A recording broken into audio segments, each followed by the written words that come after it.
Hello everyone, I'm very glad that you listened to my story. Please give me a follow and like the video if you enjoyed it.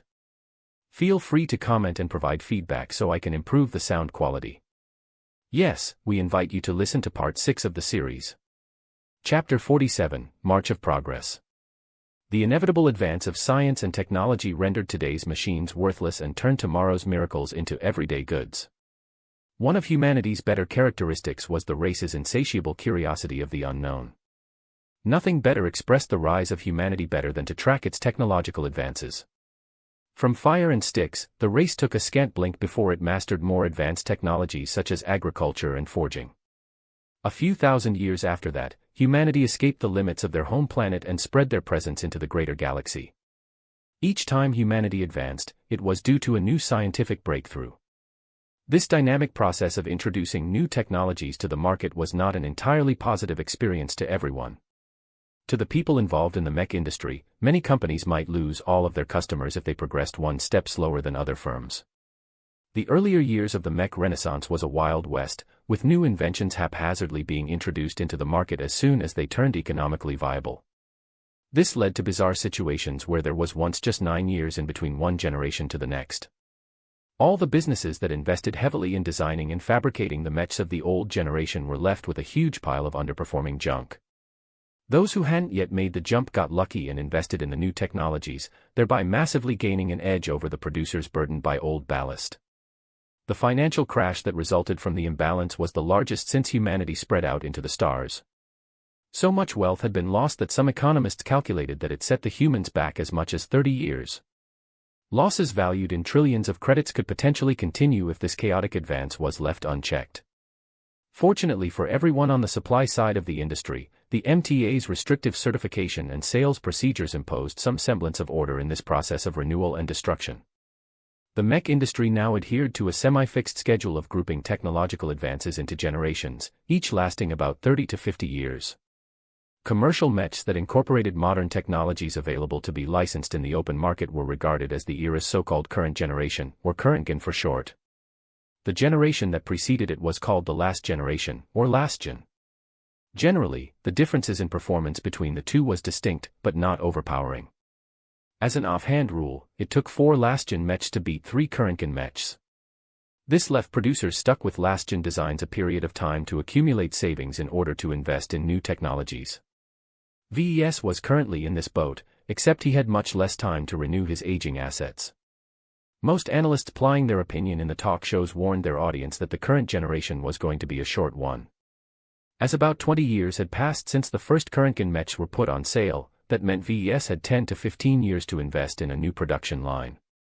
In practice, his time was shorter as at the last 3 years, hardly any pilot could be fooled into buying a last-gen mech on the verge of turning obsolete. From now until the generations shifted, the prices of last-gen mechs would continue to decline. First, he had to come up with a new design. If he chose to produce variants, then he'd have to license a decently good base model, and those often cost a fortune to license. At a minimum, VES expected to fork out 1 billion credits for a basic current-gen mech. If he wanted anything fancier, then the cost might rise to as much as 2 to 4 billion credits.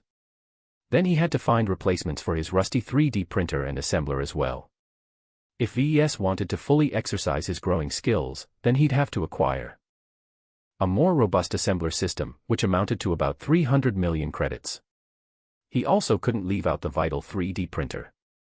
Without renewing his old model, it was impossible to fabricate all of the latest gadgets by himself. A small but premium model could set VES back by 700 million credits at a minimum. In total, VES had to accumulate 2 billion credits in savings in order to survive after 10 years. It was a daunting amount of money, and anything could happen within that time that could force VES to lose his savings or force him to spend it on something else. With such a colossal spending plan, VES felt the shadow over his shoulder returning with a vengeance. Though it loomed a bit further away, its shadow nonetheless dwarfed the previous worries in his mind when only his interest payment threatened his business. He'd have to churn out hundreds or even thousands of mechs to accumulate such a sum. Do I really have to save up 2 billion credits? VES asked himself as he scratched his head. Replacing the 3D printer and the assembler remained a priority. His current equipment limited his options too much. As for the licenses, VES thought up an alternative. I don't necessarily need to license a complete mech design. I already had a taste of designing an original mech when I cobbled up the Drake together out of spare parts in the qualifiers for the Fusion Cup.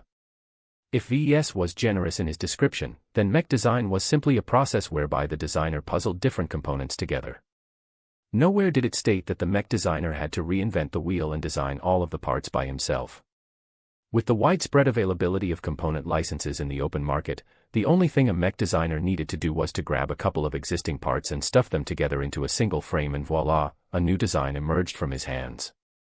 The benefits of designing an original blueprint were numerous. First, he saved out on licensing costs.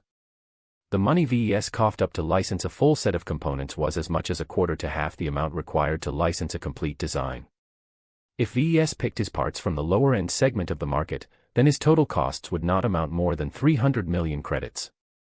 The system will also be happy at me for stepping up to original designs. This was the second benefit of choosing to go this route. The system considered designing variants of existing models to be a low-class occupation. It only offered grains of DP for each new design and sale of a variant mech. The system in fact awarded him with 28 DP for his first real mech sale.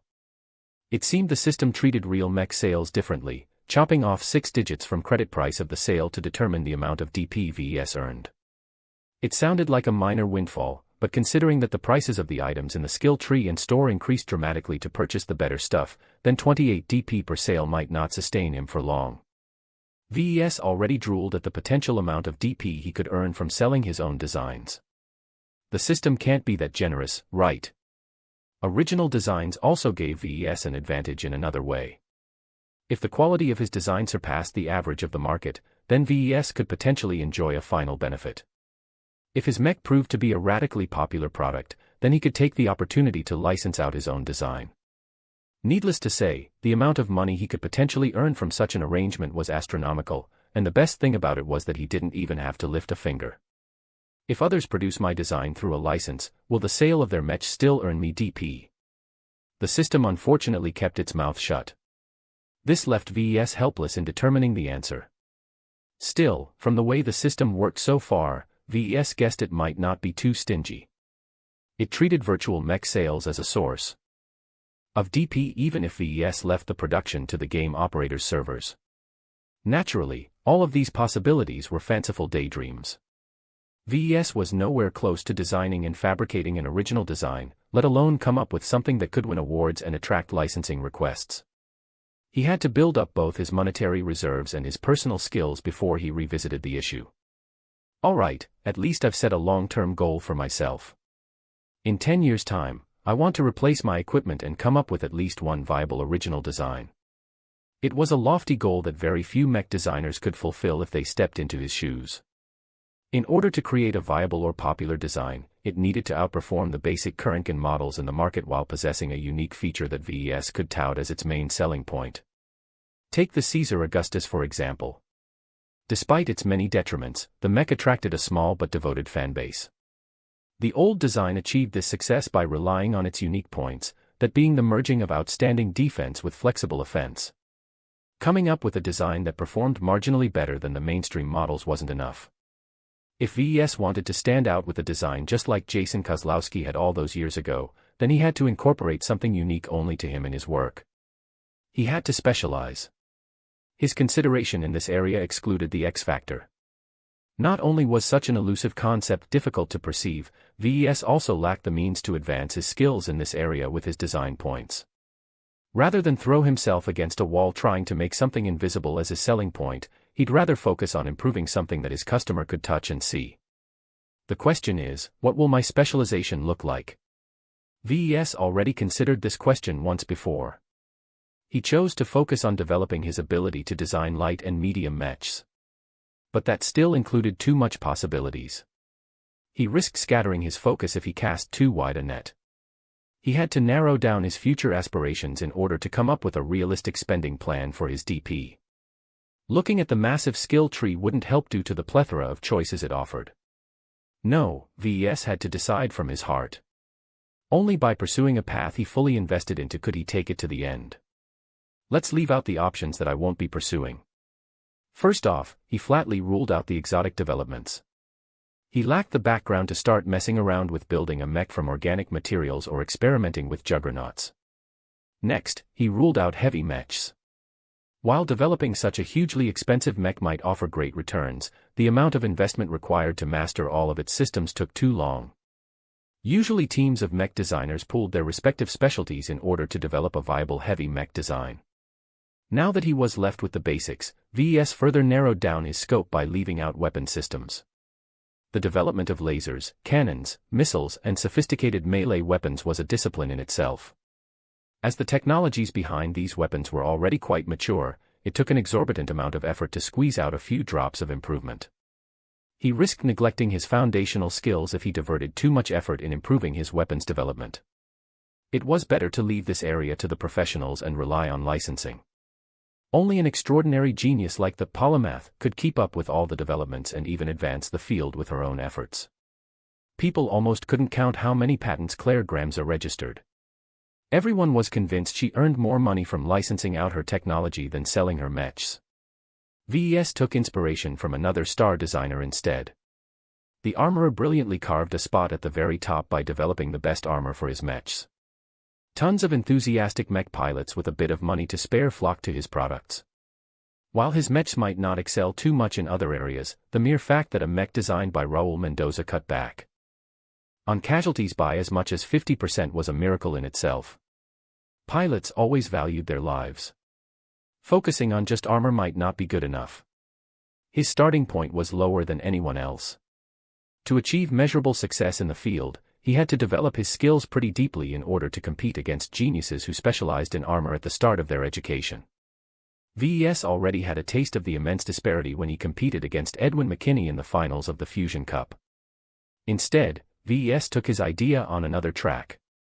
Working with the Fantasia models and well as the Caesar Augustus allowed him to glean certain insights into the challenge of balancing protection with speed. His interests ignited when he considered the beautiful way Jason employed the armor on the Augustus. VES already played around with the armor scheme when he redesigned the mech to be built with the HRF armor plating. I think I'd enjoy the process of developing my own armor schemes. Trying to achieve the greatest amount of protection without sacrificing speed is an eternal dilemma every mech designer faced. Instead of taking the route the armorer took and try to achieve the absolute best protection, VES only needed to develop something good enough while allowing the mech to maintain most of its speed. This fit in the quintessential design scheme that underpinned medium mechs, so VES decidedly left out light mechs in his future plans. Many designers with a better foundation than VES have tried to make advanced in both speed and armor. Most of them failed miserably, while the rest eked out mediocre earnings with designs that marginally performed better than the competition. While he could also fall flat, he still possessed one thing many others lacked: the system. Only up to this moment did he open his skill tree.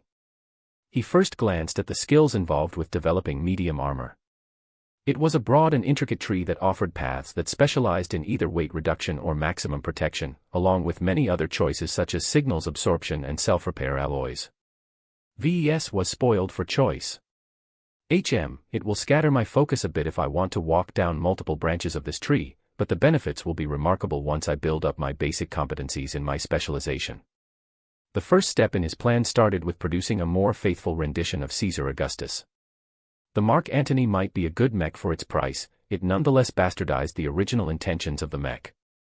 If he applied good quality armor instead of the cheap stuff, then he would be able to design more expensive mechs. I'll be able to charge a much higher price with my premium designs. The pilots that fall into this segment don't care as much about saving every penny. My profit margins will swell as a result. Higher profits resulted in higher investment. He'd be able to acquire new licenses and replace his old gear much faster as a result. VES needed to work briskly in order to stay ahead of the transition into the next generation of mechs. VES already formed a bold medium-term plan to make this dream into a reality. He could invest in a dedicated armor fabrication machine. While the 3D printer was an incredibly advanced piece of technology, it remained a product born out of compromises. It had to focus its capabilities on producing uniform slabs of armor plating as well as tiny, delicate parts. By acquiring a machine dedicated solely in producing armor, VES could achieve much better results with much less effort. At a conservative estimate, such a machine could cost 600 million credits, but that could be halved as the next generation loomed closer. As such specialized machines were usually capable enough to produce most next-gen armor, VES did not have to worry too much about acquiring something obsolete. With a modern armor fabricator, I can modernize the Caesar Augustus and earn some time and money for my next steps. The complexity of his 10-year plan grew deeper. Though diverting his attention into acquiring an armor fabricator might seem like a needless distraction. As long as it improved his earning potential within the next couple of years, then it could pay off very soon. After formulating his future direction, VES quickly finished his financial report. Of the 14 million credits that remained of his profit, he reserved about 80% towards his taxes and the piggy bank. That left him with about 2.8 million credits in readily available cash for him to spend on whatever he liked. Any future earnings would of course be less extravagant. With an average profit of 8 million credits per sale, he'd have to reserve 6.4 million credits off that sum, leaving him with only 1.6 million credits as play money. While that might sound like an incredible amount of wealth to a commoner, a mech designer always had more things to spend his money on. The cost of virtual licenses in Iron Spirit ran up pretty fast as the star rating increased. Furthermore, VES also had to keep his workshop's safety in mind. The security measures in place paled in comparison to what real manufacturers boasted. He'd cry until his eyes ran dry if some hooligan crashed his mech into his workshop one day. VES also considered doing something unimaginable to him when he was still burdened by his debt. He wanted to hire an employee. Specifically, he wanted to employ a full-time fabricator that supplied the mechs to Marcella. But if I do so, how will I hide the system from my new hire? Chapter 48, 2-Star Designs. VES considered hiring a fabricator in order to ease the pressure on his time. If he wanted to advance his skills, he had to keep pumping out designs. If he wanted to earn lots of money, then he had to fabricate lots of mechs for Marcella to sell. He lacked the time to invest in both activities if his sales volume grew to more than 3 mechs a month. The only problem with hiring someone was that keeping the system secret might be difficult. As much as the system appeared harmless, it was actually a miraculous invention that straight up defied the laws of reality as VES knew it. Such a precious treasure attracted covetous intentions, many of whom had the power to squash him like a bug. Letting the system's existence leak to anyone else was just asking for trouble. Another problem which concerned VES was that hiring someone else to do his fabrication would lead to substandard products. A full-time fabricator might be a wizard when it came to working with the 3D printer and assembler, but if he was ignorant of the X factor, then the mechs he made would be devoid of life. Selling cheap products under his name only dragged him down just when he wanted to build up his brand. As VES couldn't figure out the solution to this dilemma, he called up Marcella. "Hey VES, I'm kind of busy right now, so keep it short. I'm having a bit of an issue here," VES said, then explained his thoughts regarding his potential hire. Marcella smiled at him as if the problem was trivial. "Well, it's too early to hire a mech technician, so you have plenty of time to think it over. If you want my opinion, why not do both? You can sell the mechs produced by your personnel at the standard price and charge a premium if the client wants a mech handmade by the designer. Just set the price point high enough so you don't get too burdened." That was actually a great idea. It kept VES busy without leaving the fabricator with nothing to do. He'd essentially leave the grunt work to his employee and only come out and fabricate in person if the money was worth it. Still, it depended on whether the clients were willing to fork out the extra cash. Don't worry about generating sales for your premium variant. I'll take care to pace you with such requests so you don't spend too much time on it. There are always at least some clients who make some requests to modify the design a bit. Sometimes they want the mech to be flashier. Other times they want the mech to bear a customized emblem in its armor pattern. I think the going rate for such customizations is 2 million credits. Earning an additional 2 million credits per sale was a generous amount. Naturally, he'd charge more if the client requested more drastic changes. Marcella hung up in order to get back to her work. Before she left, she warned him to expect another prospective sale in about 4 weeks or so. That was enough time for their first client to provide feedback on the Phoenix Cry's performance in the field. VES considered the issue of hiring a fabricator later when he got a good idea of how many sales Marcella achieved. Instead, he turned to a much more interesting activity. He was ready to go back to designing virtual mechs. He recalled the experience of designing different variants of the Fantasia and the Caesar Augustus and how much experience he gained in applying his growing skills. If VES wanted to grow to the point of designing a viable original mech, then he'd have to become as good as the seasoned mech producers with a couple of successful designs under their belt. With 2.8 million credits in his spending account, his scope had widened. Though he could easily log into Iron Spirit's market and purchase a huge amount of one-star designs, what would be the point? He'd earn only scraps of DP with each successful design and sale. Hey system, can I ask you something?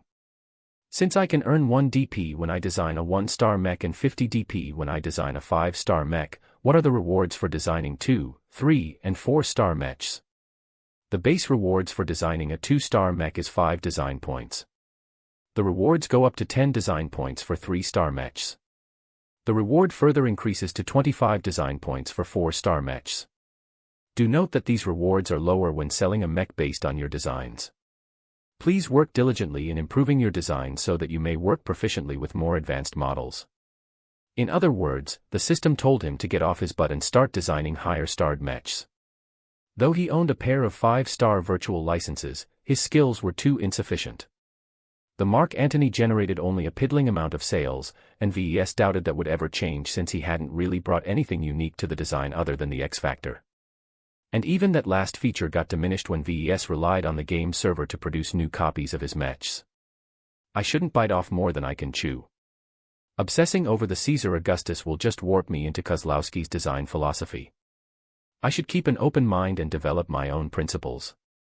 Considering his generous budget, he felt it was a good idea to start upgrading to 2-star designs. To be honest, he could skip a grade and purchase a few ultra-discounted budget 3-star virtual licenses, but he still had plenty of time to reach this grade with a proper reserve of cash. For now, he preferred to make a gradual progression through the generations of mechs. By experiencing each major generational group, VES could increase his insights into the history of mechs and their major developments. As soon as he made up his mind, VES eagerly logged into the game for the first time in weeks. He happily sauntered over to the location in the virtual city where they sold the virtual licenses. As he stepped inside a shop featuring endless 2-star licenses of any kind, VES felt as if he stepped into a candy store. The 2-star mechs represented the age where the most viable ideas from the previous generations got refined. The simple division of light, medium, and heavy mechs solidified, and the designers of the time started to incorporate components that only worked in their weight class. For example, a laser rifle meant to be wielded by a heavy mech would burden a light mech excessively as both its weight and power draw were too much to handle. Since I'm only going to work on medium mechs from now on, I can filter out all the outer crap. The projection of mechs and components on sale lost much of its clutter. That's better. The crowded view thinned out again when he removed the variants. He wasn't going to produce a variant of a variant, that was just stupid. VES started to browse the mech designs first. If he wanted to design a new variant, then the choice of the base model was of utmost importance. The previous times, he got handed out a model from the system. This was the first time he actually had a choice in determining his future direction. He considered getting his hands on an animal-shaped mechs. The bird and mammal-shaped mechs that started to feature in the 2-star generations incorporated design philosophies that largely extended to today. If he wanted to branch out his mech range to something other than bipedal mechs, then right now was the perfect opportunity to do so. Animal mechs are much less popular than their humanoid counterparts. While I don't face as much competition, my clientele also won't be as diverse. Going by the potential sales he could generate, then VES was not optimistic in excelling at designing animal mechs. The mech designers who worked with such abnormal mechs usually put their whole careers into optimizing such designs. As someone who only intended to dabble with the unusual designs, he could never make a living out of it by half-assing his efforts. Thus, VES filtered out anything other than humanoid mechs, leaving him with plenty of choices but without any distractions. What would be the best mech to work on first? If he wanted to work on balancing armor and speed, it was best to start with an extreme. Mechs that already featured a pretty good compromise between the two were hard to improve and easy to screw up. He'd rather get his hands on a medium mech that was fast but lightly armored or a mech that was well armored but slow. Since I already worked on the Caesar Augustus, I already have some experience working with heavier mechs. VES removed the mechs above a certain tonnage from his display. This finally produced a much more general overview of available designs. He guessed that he had a couple of hundred mechs to choose from, which was daunting but not too overwhelming. The choice of mechs didn't matter except for price. Most one-star mech licenses cost about 100,000 credits to acquire. The virtual licenses for 2-star mechs jumped up to an average of 1 million credits already. And the 3-star mech licenses could only be acquired if you were prepared to cough up at least 5 million credits. The prices the game demanded for its virtual licenses reflected the actual value of acquiring them. If a mech designer possessed some talent, he could earn back the money from his designs. The low amount of upfront investment was ideal for impoverished mech designers to earn a decent living with their skills. As someone who already owned his own workshop and sold an actual mech, VES wasn't in it for the money. While the extra income might be nice, he was more interested in earning DP. By pricing his designs low, he could ensure a higher volume of sales compared to those who relied on their designs to earn a living. Why bother trying to milk some credits in-game when I can earn a couple of millions with each mech I sell? Discounting mechs worked best when the base price of the model was high. VES cut out the economy and mainstream models and was left with only the premium mech designs. The prices of these mechs were all fairly high, which made them less popular to the older teenagers and untrained potentates who muddled in the 2-star range. After browsing through the 50 or so models that were left, VES stopped narrowing his criteria and instead just looked at the images scrolling past his eyes. His attention caught a glimpse of a reflection. He zoomed in on the mech. A shiny chrome mech came into view. The Globelstar Corporation's Octagon O225C. Its reflective surface caught the eye, but not in a good way. Such a metallic surface offered no additional protection against any damage types and only influenced enemies to target the mechs first. Perhaps aware of this tendency, the original designer of the mech focused on making the mech as agile as possible. Though he cut down on a lot of armor near the joints and other weak points, it made the mech exceptionally limber and could even perform some acrobatic stunts pilots would never even dare on a regular medium mech. Interesting. It's going to be fairly tough to upgrade this mech's armor without negatively influencing its range of motion. The challenge of designing an improved variant of this base model intrigued VES. While he always focused a bit on speed in his other models, he applied it mainly on movement speed. How fast a mech could get from point A to point B, agility was a different concept entirely. It involved combining wide range of motion with fast-moving limb reactions to turn a mech into a dodging champion. Thinly armored simian mechs often specialized in these kinds of designs. The hunched-over posture and their strengthened arms afforded these ape-like mechs exceptional stability even when they jumped and crawled around forests and complex urban environments. As for agility-focused humanoid mechs, they relied on sophisticated internals instead of mechanical design in order to stay upright. The Octagon featured the most advanced gyroscope of its generation to maintain its balance even as it dodged left and right. That was the main reason the mech got such a high price tag. As for its other specs, the mech performed fairly average. Its speed was respectable, but not as good as dedicated sprinters. The armor was nothing to get excited for, but it did the job except when it came to the joints. The Octagon came with a standard loadout of 2 heated knives and a spear that could also be thrown in an emergency. Most pilots who bought this mech also added in a pistol or a submachine gun in order to turn the mech into a good close-ranged skirmisher. All in all, the Octagon possessed plenty of character. VES liked whoever designed this mech, as he was not afraid to break some rules in order to achieve a unique result. He added the virtual license of this mech to his shopping cart. That's 650,000 credits down the rain. Now I should add some components to complement this design. The shiny chrome job defined this base model. While it did not entirely fit with modern aesthetics, VES preferred to keep its shiny exterior. That didn't mean his choice of replacement armor was restricted. He merely had to add an extra step to his production process by painting his mechs with a reflective coating. His choice of armor had to meet certain criteria. First, it had to offer more protection at the same amount of weight. Second, it should be effective without stacking too many layers. Some armor systems only worked properly if they surpassed a minimum amount of thickness. The Octagon's main feature was its agility, and putting on too much weight negated that advantage. His search turned up some intriguing results. First up was the Grayson Incorporated FlexiPlate Alpha Mark III. He found one experimental armor composite that featured a certain amount of flexibility in its plating.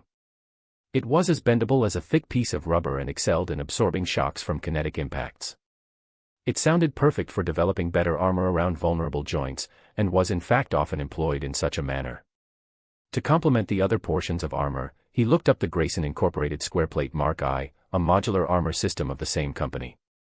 These types of armors were often employed on lighter mechs, but the system he looked at was specifically designed for medium mechs. It was a pain to mold such an armor system on a mech due to the demands it imposed on the positioning of its plating. However, it gave a significant advantage to a mech if well designed.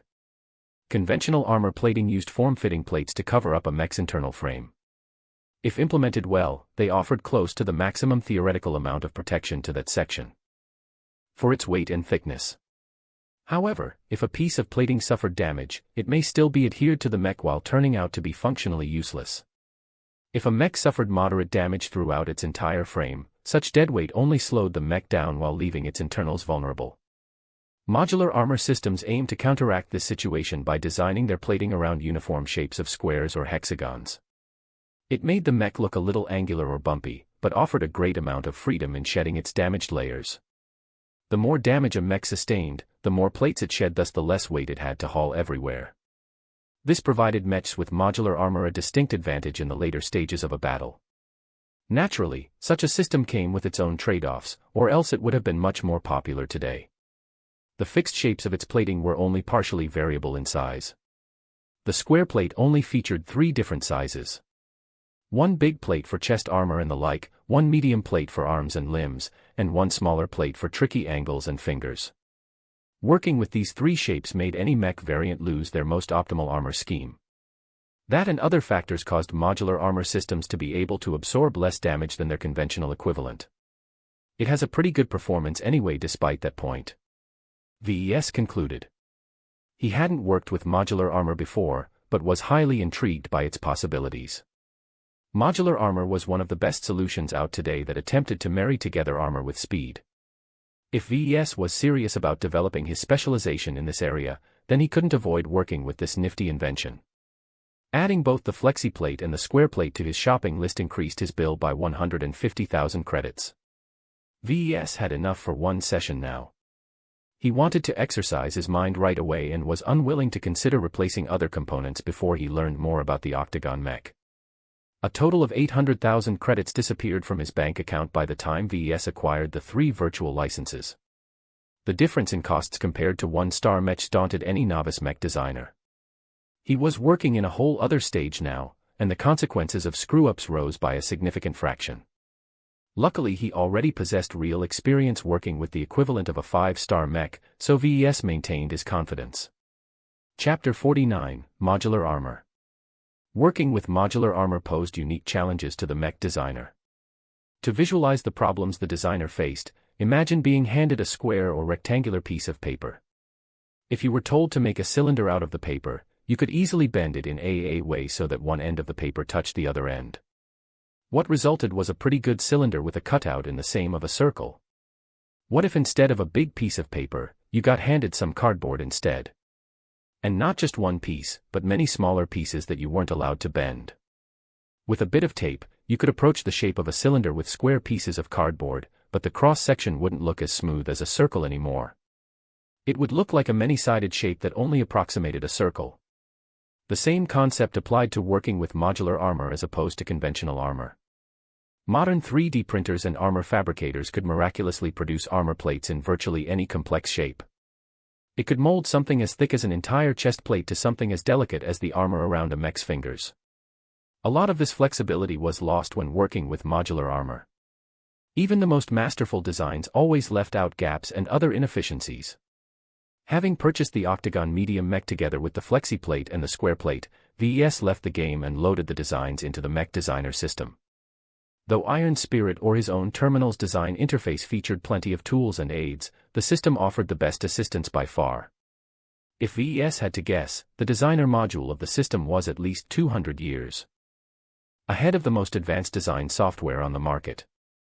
He possessed a devastating advantage against his competitors, and he'd be a fool to neglect its many tools. Oh wait, before I start designing, it's best if I spend all my remaining DP.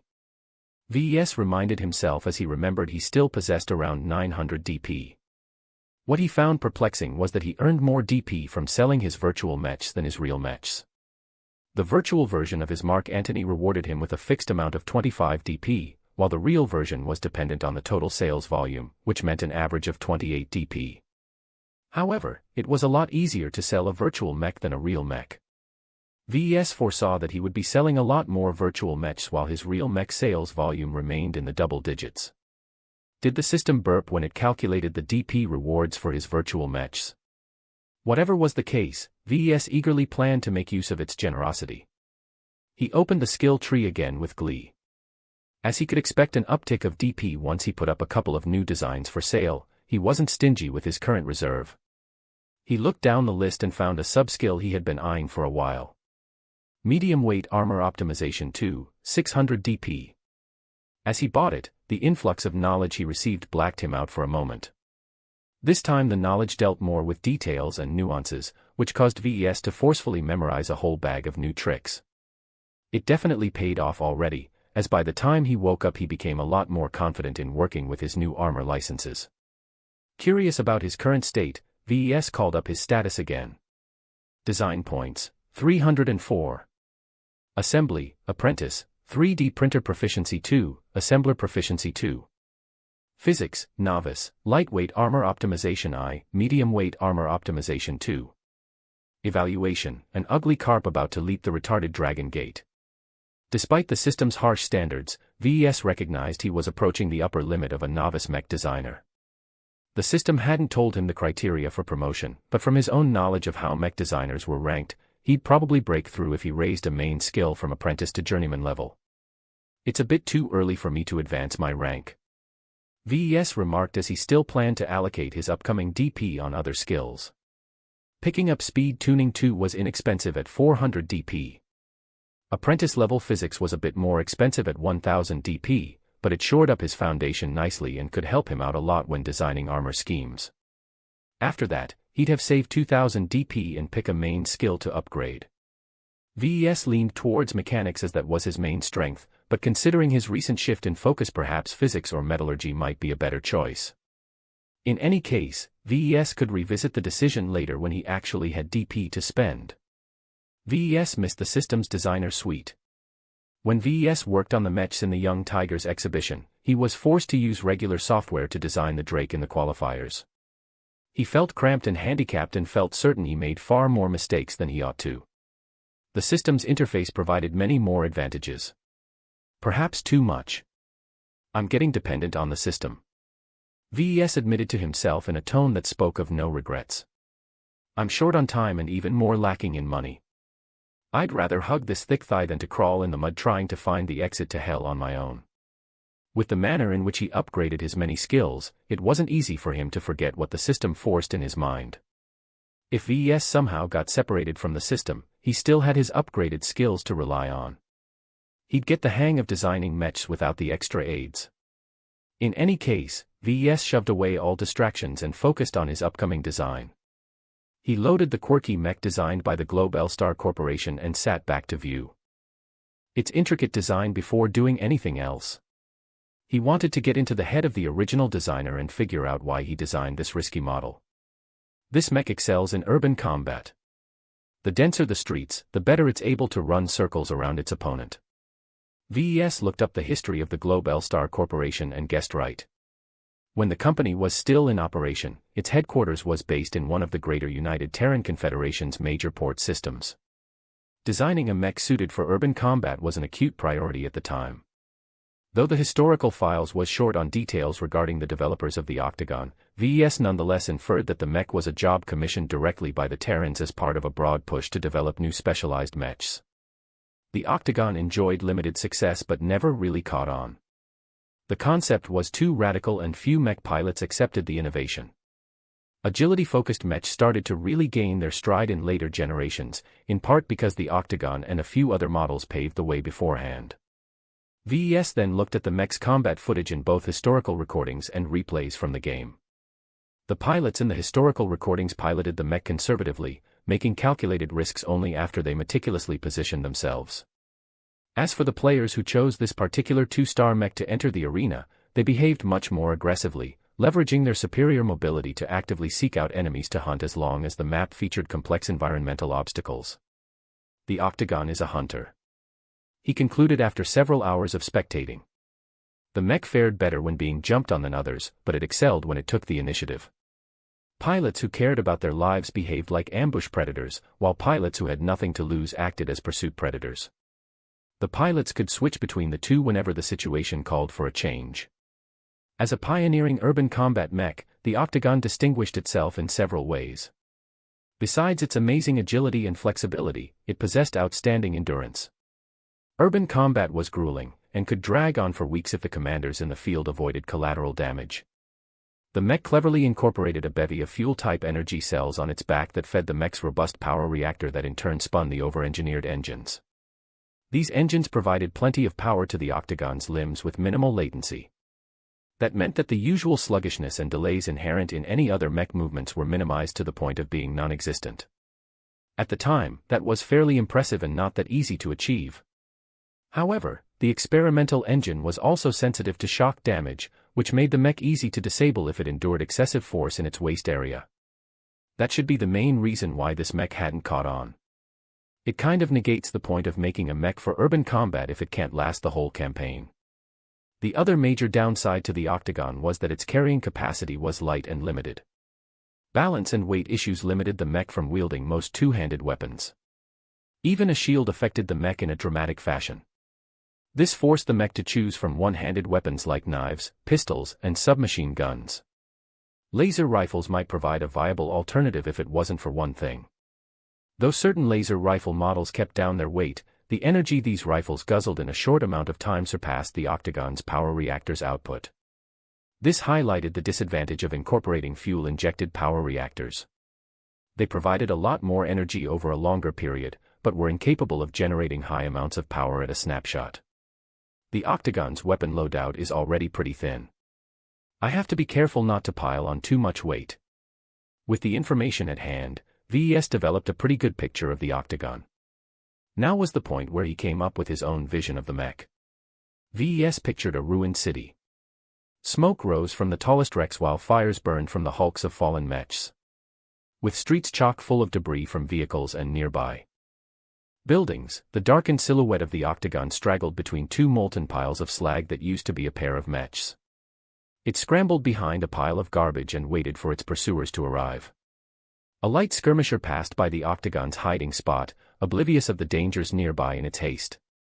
The Octagon jumped forward and thrust its spear at the unprotected back of the skirmisher. The incredible momentum behind the blow shattered through the thin armor and pierced the cockpit. After brutally pulling out the blooded spear, the Octagon swept sideways as it dodged a couple of rapid ballistic rifle shots. The Octagon spun like a top and used the terrain to its advantage. Though it received plenty of hits, only a couple of square armor plating fell of its frame. Even though the exhausted Octagon's armor looked half-empty with lots of square holes in it, the speed in which it burst through the bullet barrage allowed the nimble mech to stab its spear against the rifle, destroying it with one firm blow. The rifleman mech didn't panic and let go, drawing a short sword from its hips with its other hand. The Octagon, having put most of its forward momentum in that spear thrust, let go of its weapon as well and entered the rifleman's reach without even withdrawing its own backup weapons. Instead, in a feat of amazing piloting, it ducked when the sword swiped at it and reached the rifleman's side. With the flank wide open, the rifleman could only allow the Octagon to kick to the side, dealing critical damage to its knee joint. The loss of balance that resulted from the blow left it unable to leverage its sword. This gave the Octagon enough time to retrieve a heated knife who stabbed it in the back. The two mechs fell, both pilots downed within a minute. The Octagon left the battlefield without a word and dived deeper into the fallen city, hunting and seeking more prey to devour. VES emerged from the vision with a bright light in his eyes. With the information he gathered so far, he envisioned an idea how to shape his own variant. His first spin on the Octagon would be an overall enhancement of the base model. He wanted to retain the savage nature of the Octagon and preserve its hunting instincts. While the mech excellent in energy efficiency, its armor could not keep up. Therefore VES needed to redesign the Octagon's armor scheme and somehow make a comprehensive improvement while not impacting the mech's speed and agility too much. VES stripped the Octagon's standard armor and started from scratch. The mech's internals looked skinny and lighter than a normal medium mech. It bordered the weight class of a light mech. With his upgraded medium armor optimization too, VES developed several prospective armor schemes in which to clad the naked Octagon frame. If he maximized the number of larger plates, VES was able to offer a great amount of protection. However, use of too many oversized plates also increased the gaps in the armor as he was forced to make it less form-fitting. Using smaller plates allowed VES to conform the armor closer to the internal frame. While this increased the variant's mobility, a bunch of smaller plates plainly offered less overall protection than a single large plate. He therefore spent roughly a day to draft an armor scheme that fell in between. Using his enhanced skill, he cleverly employed the square plate at subtle angles, never letting a single surface lay completely flat. This introduced a slightly disorienting pattern to the mech. The different angles allowed the mech to ablate incoming damage a little better. However, it risked pooling damage towards the troughs of the armor surface. To solve this hidden problem, VES added extra armor underneath the square plate layers. He enhanced critical portions of the square-like wireframe that held the plates together with FlexiPlate. The bendable armor could be formed in such a way to squeeze between any contours, making it trivially easy to design airtight fits that added a layer of protection between the top armor and the internals. The FlexiPlate's amazing shock absorption also gave the new variant more resistance to damage that resulted from employing tight turns and risky falls.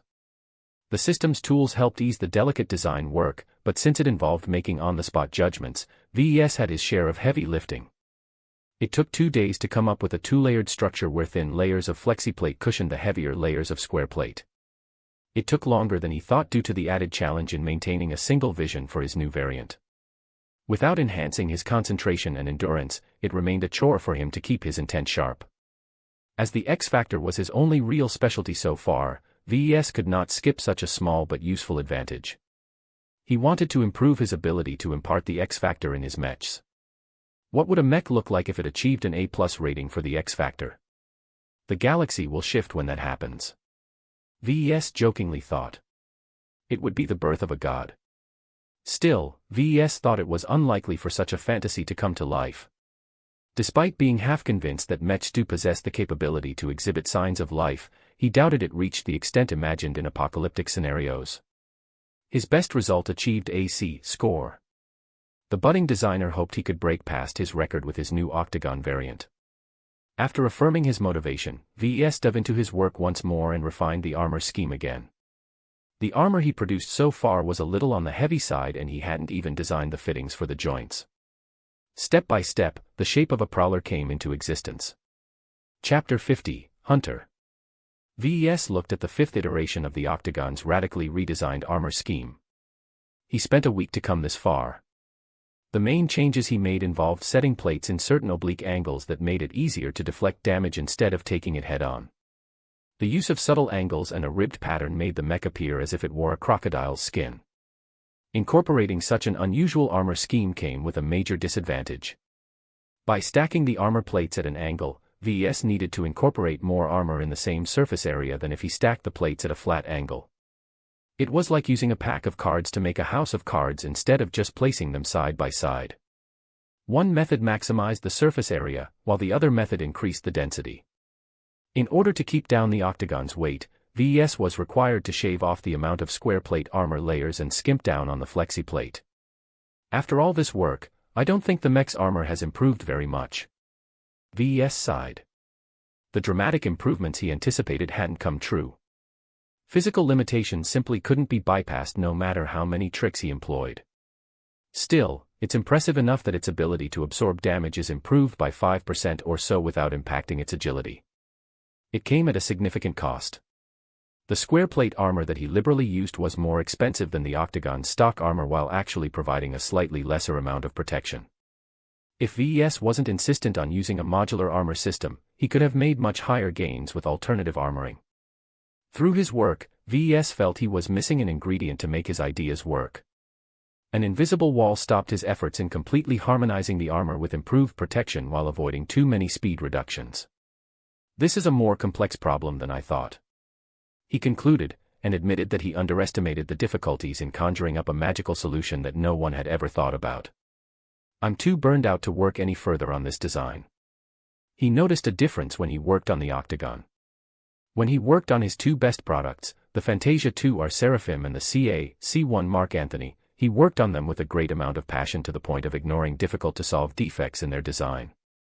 That was especially the case concerning the Seraphim, which he whipped up in record time very early in his career.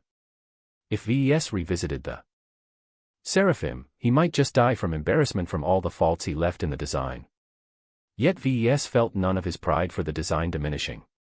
The Seraphim was a successful product, and a handful of young Bronze League players enjoyed their time with it.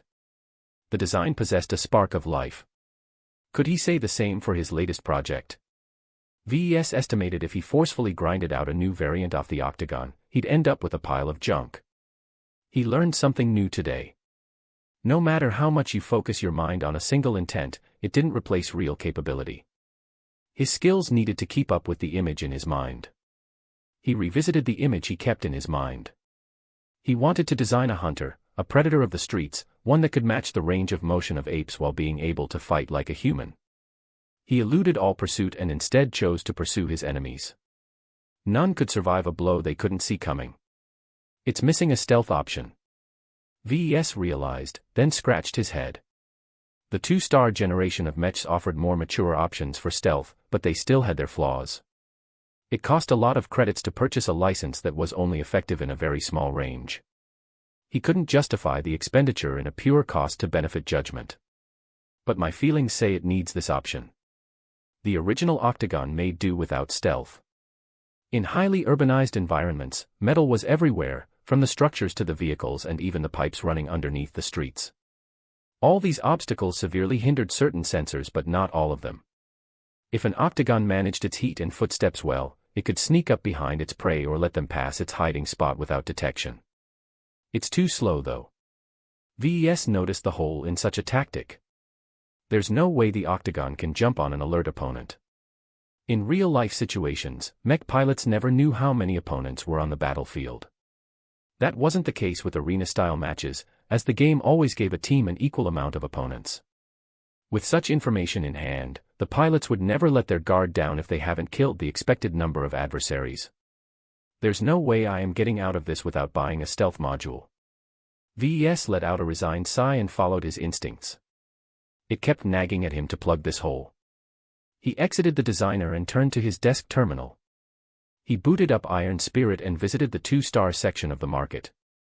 He skipped all of the other goodies in his sight and focused solely on the stealth components. When it came to hiding mechs from the senses of others, the market offered many options. None of them were perfect but all of them cost a fortune. The particle ejector was the cheapest option. It worked by throwing a bunch of specialized particles in the air and let it spread wide in order to overwhelm his opponents with false readings. Specialized anchoring incorporated in the minute particles allowed them to hover in the air for an extended amount of time. The problem with such an approach was that it did not distinguish between friend or foe. You were likely to blind yourself and your allies if you pumped a lot of junk in the air. It also pretty much announced to the enemy that you lurked nearby and wished to come close and jump at them. Furthermore, the particles followed the wind and could be blown away easily in certain situations despite their anchoring. Another option involved employing active sensor countermeasures such as ECM. They came in many flavors and sometimes could do a lot of things at once. They could pump out noise that disabled certain long-ranged sensors. They could project a fake mech a distance away, or they could produce many identical mechs in a small area to make it seem a single mech came in a big group. VES wasn't entirely unfamiliar with ECM systems. He used such a thing before in the Seraphim and the Phantasm. And it supplemented the evasion of those mechs. It could benefit the Octagon as well, as this model relied heavily on evasion when under fire. ECM came with its own downsides though. The more powerful module slurped plenty of energy, could not fool all types of sensors, and the act of turning it on full blast already radiated signals that could alert an unsuspecting opponent.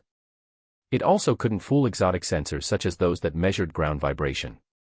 Lastly, the enemy pilot could simply cease relying on his machine and used his human senses to observe the battlefield. The last type of stealth measure was the use of specialized coating or armor.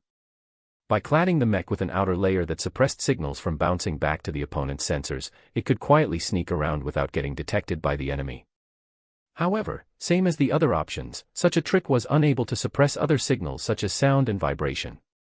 Opting for stealth coating or armor also meant missing out on more damage-resistant options. For example, a popular add-on mech pilots like to buy was a special reflective coating that slightly negated incoming damage from lasers. The three options of chaff, ECM, and stealth coating represented the limited progress of stealth technology at the time. More sophisticated solutions started to pop up in the following decades, but VES had no access to them due to their higher star ratings. The Octagon isn't a saboteur, even though it can work as one. There was an important distinction in role. Saboteurs generally avoided seeking out conflicts and operated mainly behind enemy lines to attack critical infrastructure nodes. The Octagon, on the other hand, specialized in pure combat in dense, complex environments. What it needed was an aid to help it kill its enemies better, not a way to elude detection entirely. Seems like the particle ejector is the most appropriate out of the bunch. The particle ejector might be limited in the amount of particles a single mech could carry, but the ejector was relatively low-tech and could be mounted pretty much anywhere. Besides the payload canisters, it weighed very little and drew very little energy as well, allowing for minimal disruption to the performance of the mech. Much like missile launchers, the real technology was in its payload and not its launching method. The particles one could launch varied in their density, longevity, wind sensitivity, and more. Out of all the choices VES had available, he picked a module that didn't last very long but was highly effective in a larger area. His spending account shrank by 300,000 credits once he acquired the famed Relic Systems Valhalla Particle Ejection Module First Edition. Many other virtual mechs who sought out battlefield disruption methods chose the same particle ejectors. Its features were tailor-made for short-duration but high-intensity arena matches. With a new goodie in hand, VES read the manual and familiarized himself as best he could with the new technology. The main issue he faced was to decide where to mount it and how many canisters he added to the mech. At least the good thing about the canisters is that they can be ejected once they're used up, much like the modular armor. VES decided to be generous and added 4 refills alongside the canister in the ejector's chambers. While such an amount was excessive for 1v1s, the pilot could always change his loadout beforehand in the lobby or discard the canisters at the start of the match. He went to work adding the ejector and canisters to the back of the mech. Adding them there disrupted the balance of the mech but preserved its full range of motion. Still, VES found the addition to be troublesome. It was like adding a backpack to an athlete. No matter how little stuff was put in the pack, it still dragged down the person's peak performance. Wait a minute. The particle ejector isn't very complicated. Why do I even need to make a fixed attachment? There was nothing stopping him from improvising an external shell around the module. The component drew little power and only required a single data cable to communicate with the mech's processors. Using the designer, VES rapidly constructed a cage that held the projector and 4 additional canisters. He then added a couple of fixtures that attached the cage to the back of the mech who carried the contraption. He then turned back to his unfinished mech and modified the back to accommodate these fixtures. It was a little tricky designing slots that allowed mechs to attach and detach something from behind, but the Octagon's impressive range of motion for its arm helped make it viable. It actually took a day of tweaking to refine the design. After accomplishing all that work, VES smiled at his work. The variant's capabilities had increased without negatively impacting its mobility. If the mech was on the hunt, it could engage its particle ejector beforehand and detach it from its back once it did its job. After stowing it in a corner, the mech could fight to its heart's content. It could return to reattach the particle ejector if it successfully survived the battle. The only problem emerges if the mech is attacked from behind. In order to accommodate the attaching system, VES was forced to poke some holes in the rear armor. While not very large, these gaps provided enemy sharpshooters a small chance to disable the modified Octagon in one shot depending on its damage type and caliber. Everything had its trade-offs. VES chose to go down this path because it fit his variant's hunter mentality. Let's add to the flair. As VES had incorporated the festive cloud generator in pretty much all his mechs, the new Octagon was no exception. He added a high-capacity version of the module to the particle ejector cage. VES set its color profile to be a psychedelic mishmash of bright colors, though he also added in the usual white, gray or black presets to its settings so that pilots could pick whatever they preferred. VES programmed the cloud generator to go off just as the particle ejector launched its own payload. The colorful mist and the disruptive particles would then mix together and drown the local area with both sensor-dampening particles and disorienting rainbow mist. Naturally, Mech possessed alternative sensor modes to make the latter useless, but it was a nice psychological trick to force enemies to switch anyway. He even tweaked the Octagon's viewing mode to switch automatically once it activated the particle ejector. The Octagon's sensors aren't very exceptional either. The main problem with throwing crap in the air was that it affected everyone indiscriminately, including the Octagon. With the level of technology back then, VES had no good solutions to mitigate this problem. Incorporating high-powered sensors not only drew more energy than he was comfortable with, they also acted as a lighthouse in the middle of the dark, practically exposing the mech's location. It's up to the pilot to make the best out of the equipment. I can't do anything else to help. VES refined the mech's armor scheme once again in order to properly accommodate the cage on its back. With its spear and knives, the mech looked more menacing than the base model. He spent 2 more days on refining its angles and perfecting its balance so that the mech wouldn't lean too forward or backwards whether it carried the cage or not. After a final polishment, the variant came near to its final form. The last step involved adding the coating. VES chose to mimic the base model and gave the mech in a highly reflective chrome exterior. Such a choice made the mech difficult to hide from optical sensors, but it might provide an interesting appearance when it fought in the middle of its particle cloud. Once he fully completed his design, VES gave the mech a name.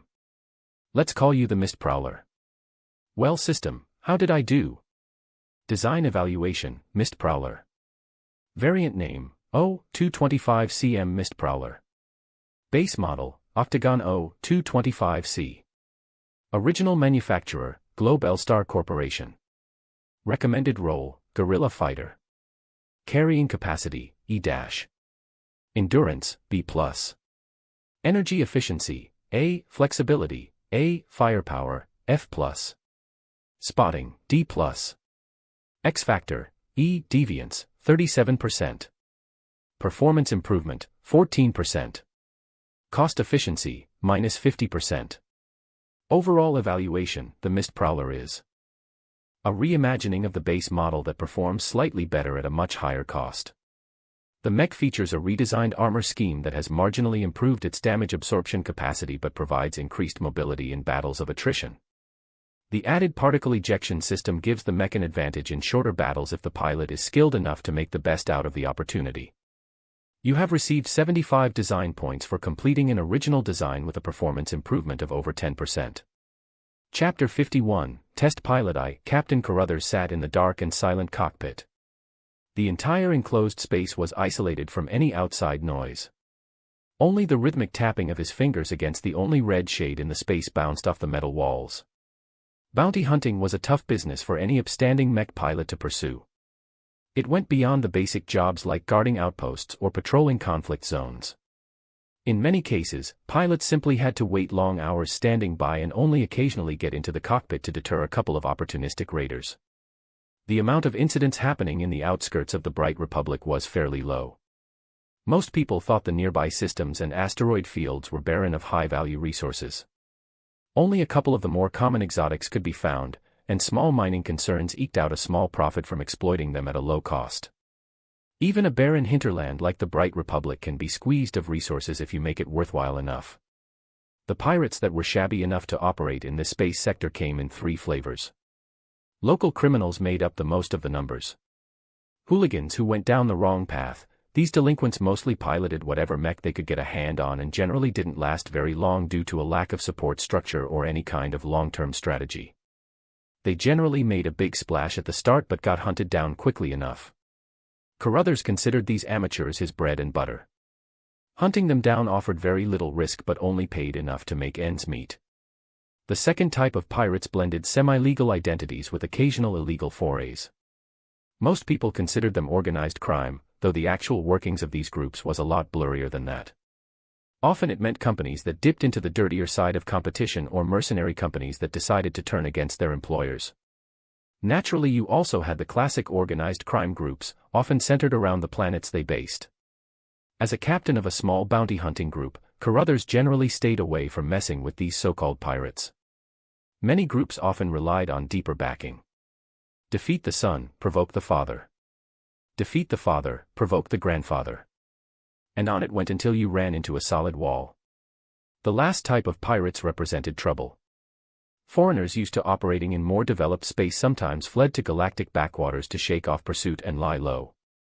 If you were lucky, these losers only carried a basic mech and whatever else they haul off on short notice.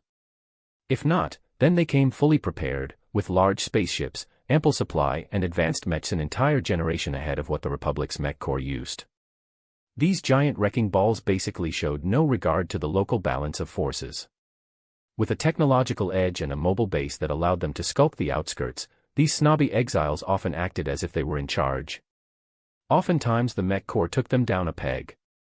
Just because the Bright Republic used the least advanced mechs among all the human states, didn't mean that anyone could push them over. In fact, it was quite the opposite. The pilots of the mech corps worked hard to get in their position and fought many small skirmishes in their active service. The local space sector was a hotbed for low-level troublemakers. Consider the latest major sortie of the mech corps. The Red Feet, a top mercenary group of some second-rate state, lost their occupation rights to a lucrative mining planet due to collusion by their vassals.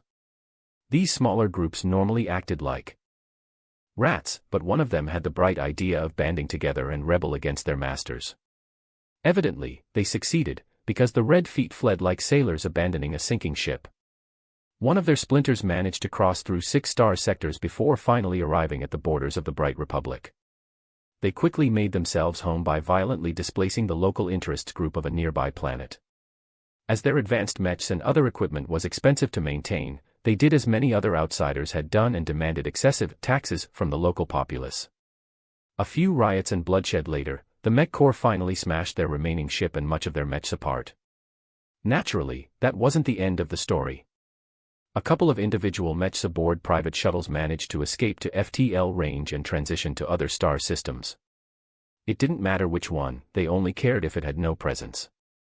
If the mech corps had to split up and hunt them all down, they had to waste a massive amount of time. Better to employ bounty hunters like Carruthers to do the dirty work for them. Though the risk of facing a superior mech was substantial, Carruthers trusted his team to beat this foreigner the same way the mech corps smashed their whole group. With teamwork and superior numbers. The cockpit rumbled a little. Sounds from the outside made it clear the shuttle Carruthers boarded with his mech had finished landing. Let's get this show on the road. He pressed the red gem in the middle of his console and made his mech come to light. Bright red colors unfolded in his projectors like a flower coming to bloom. The entire cockpit lighted up as Carruthers breathed deeply and let his brain sink into the neural interface. The warm, familiar presence of his personal mech embraced his return. Despite owning the Phoenix Cry for a few weeks, Carruthers already considered it to be his home. You're also likely to be my last mech. Carruthers endearingly spoke to his mech as he caressed the console's surface. I'm too old to go out and hunt the scum of the galaxy. Let's have a blast and make it to the end. The Mark Antony model progressed through its startup with rapid efficiency. As Carruthers finished booting up his mech, he connected to the audio channel where his 6 teammates were already present. Miley, how's your big one? I'm still hearing creaking from my left knee. I swear the grease monkeys have been slacking off again. The other pilots in the channel exchanged their own usual banter. Carruthers paid little attention to them as he reviewed the information his sources had gathered once again. Pipe down, boys and girls. Let's go over the job. We've got a tip that there's a Red Feet squirreling away in an abandoned mine in whatever fucked up place this is called. Don't you think you should call him a Red Foot? Ah, whatever. Carruthers waved his hand. Despite being cornered, the Red Foot that's in the mine has enough knowledge to use the abandoned gear inside to build himself a makeshift fortress. Any attempts by the local militia to oust this foot came back with a bloody nose and millions worth of damage. Don't be too complacent. This guy's a tough cookie. What's his loadout? That's the troubling thing. This guy's mech is all set for extended engagements. His machine is a medium rifleman with a souped-up laser rifle. And before you hope he's run low, he took away the husks of the mechs he downed and scavenged all their energy cells. And that's not taking into account whatever energy he could scrounge up from all of the mining equipment available. All in all, it sounded like a bad situation. With a powerful laser rifle pointed in the only entry point of the mine, no casual group of mercenaries could take on such an opponent and come out ahead. Too bad Carruthers encountered plenty of bastards in his career, many of whom pulled much worse out of their horrid bag of tricks. Holing up in an abandoned mine in the middle of nowhere was nothing special. "Miley, how's your digger?" "It's all set. You know I'm always harping out replacing this dinky old model, right?" "Hey, if it works, it works. I'll think about replacing it once the one we got breaks down completely. It's not as if it's the end of the universe if our digger hits the dust." Yeah, whatever you say, boss." Miley rolled her eyes as she guided the wheeled drill-like machine out to a low hill. "The topography doesn't quite match the data we got. I can already tell you there's been a few shifts or landslides. It doesn't matter. The mine is largely the same, so our entry point should still work." Miley fudged a bit with her placement before choosing a random spot that looked somewhat promising. She set the digger machine at a shallow angle. It was just enough to allow Metch to walk without tipping over while still be able to dig downwards to hit the underground tunnels. When she finished setting the machine, everyone took up their positions with some looking out in each direction. Others gathered at the entrance of the tunnel. Though none of the intel gathered so far suggested that the rogue pilot had a partner, nothing was certain. Carruthers took up the front position with his mech facing the digger. He readied his mech and did some last-minute checks. Everyone ready. The digger engaged once the team finished all their checks. The cylindrical digger machine rotated its screw blades and dug right into the soil. With the speed and noise it emanated, everyone in the area could guess what was going on from the rumbling alone. This was never about stealth. It was all about shock and awe. 7 minutes until we hit the tunnels. Keep an eye on the entrance, report if you see anything suspicious, and I do mean anything. The foreigner must have known what was going on, but he prudently stayed in the depths. If he unwisely chose to expose himself, he'd be easily mobbed by Carruthers and his crew. 5 minutes remaining. No response detected so far. 3 minutes left on the clock. Hardly a peep. The digger machine eventually breached the mining tunnels with a thump. The team went into action. One shield-bearing mech kept close to the entrance of the mine to keep an eye on it while Carruthers led the way into the newly excavated tunnel. The digger dug a tunnel barely wider than the top of their mechs, so the team that went in only consisted of 2 shield-bearers. Carruthers led the way, with Miley close behind. What's he going to do? Will he face us or escape the tunnel? Carruthers felt sweat pour down his neck. No one ever liked to be on the receiving end of an advanced laser rifle. Though he tested his newly purchased mech extensively and even had his own technicians comb over it for any defects, he still felt he was taking a huge gamble. The dark and narrow tunnel lit up like a firework as a white-hot beam splashed against his Mark Antony's shield. Carruthers cried out even though the deadly beam carried no force. Instead, he imagined his mech's arm growing warm as the heat of the energy weapon spread out onto its entire surface. Contact. I'm hit. Shit, that beam's measuring 50% higher than my own. Follow Plan A, enter the tunnel from both sides and pincer that bastard from 2 directions. Another laser beam hit his shield, scorching several layers of HRF armor into slag. The overall temperature of the shield also increased, though its thickness afforded it plenty of time. The rifleman was not in an ideal position to shoot. Miley had cleverly programmed the digging module to increase its slope as it dug further downwards. This meant the tunnel looked more like a crooked banana than a straight cucumber. This forced the rifleman to enter the tunnel and come close if he wanted to get an unobstructed firing line. Carruthers tried shooting back with his free wrist cannon, only for his laser beams to go wide. His wrist-mounted laser simply couldn't compete with regards to accuracy. The mere act of moving forward spoiled his aim at this range. The rifleman on the other hand not only enjoyed a superior weapon, he also boasted real marksmanship. Almost each and every single beam shot landed against the same spot on the Mark Antony's red shield. This bastard's a really good shot. My shield is halfway from getting its bottom half melted off. Hang on, Carruthers. We're 2/3 of the way. Perhaps the rifleman regretted choosing to fire down the new tunnel. Carruthers resolutely made his way forward as he put his complete trust in his mech.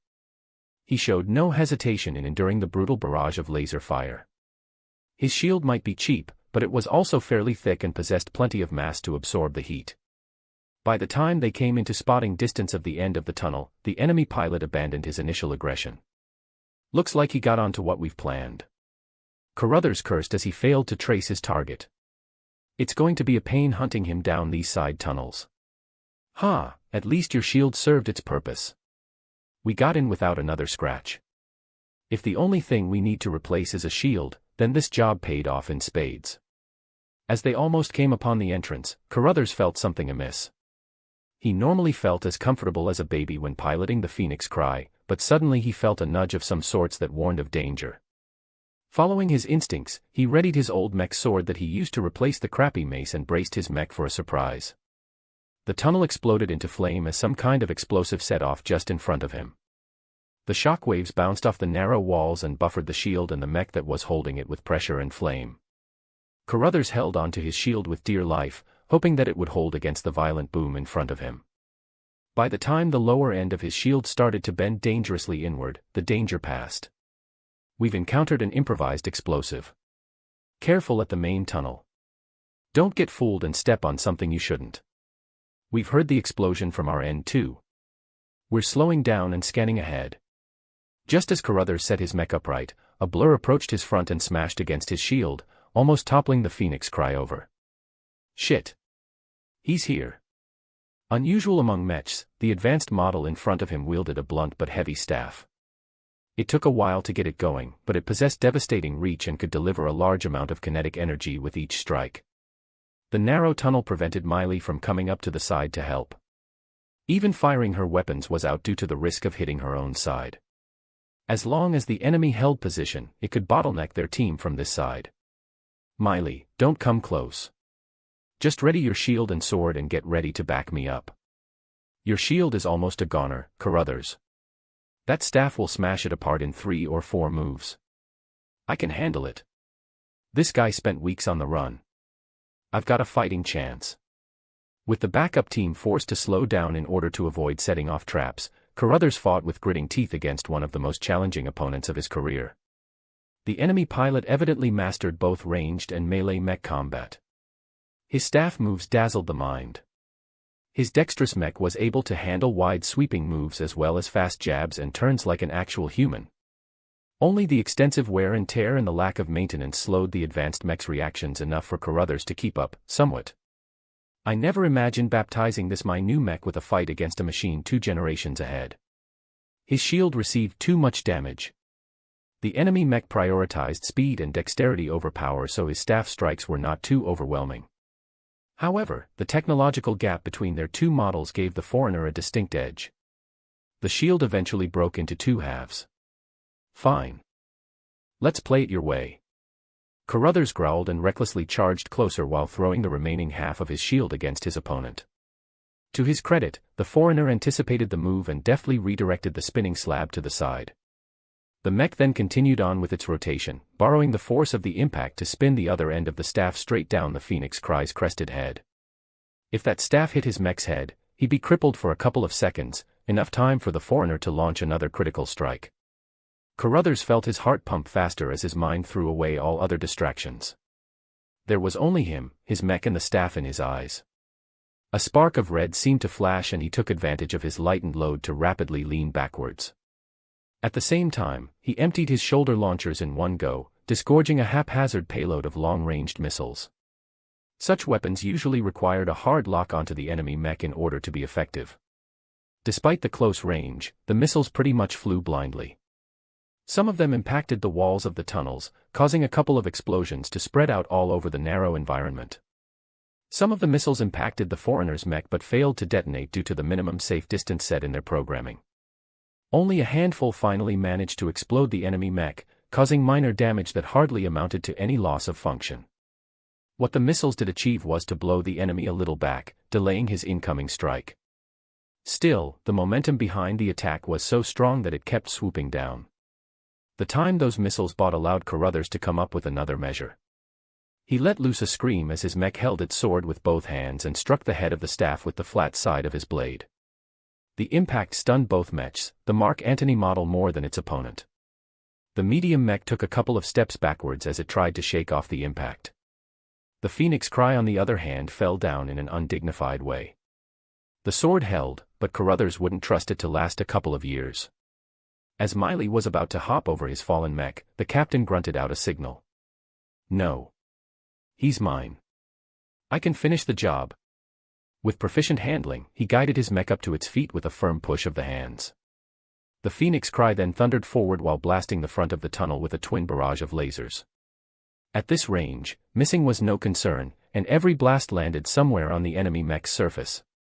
The foreigner was unprepared for the assault and faltered a little. The advanced mech received more scorch marks and even lost a few layers of armor.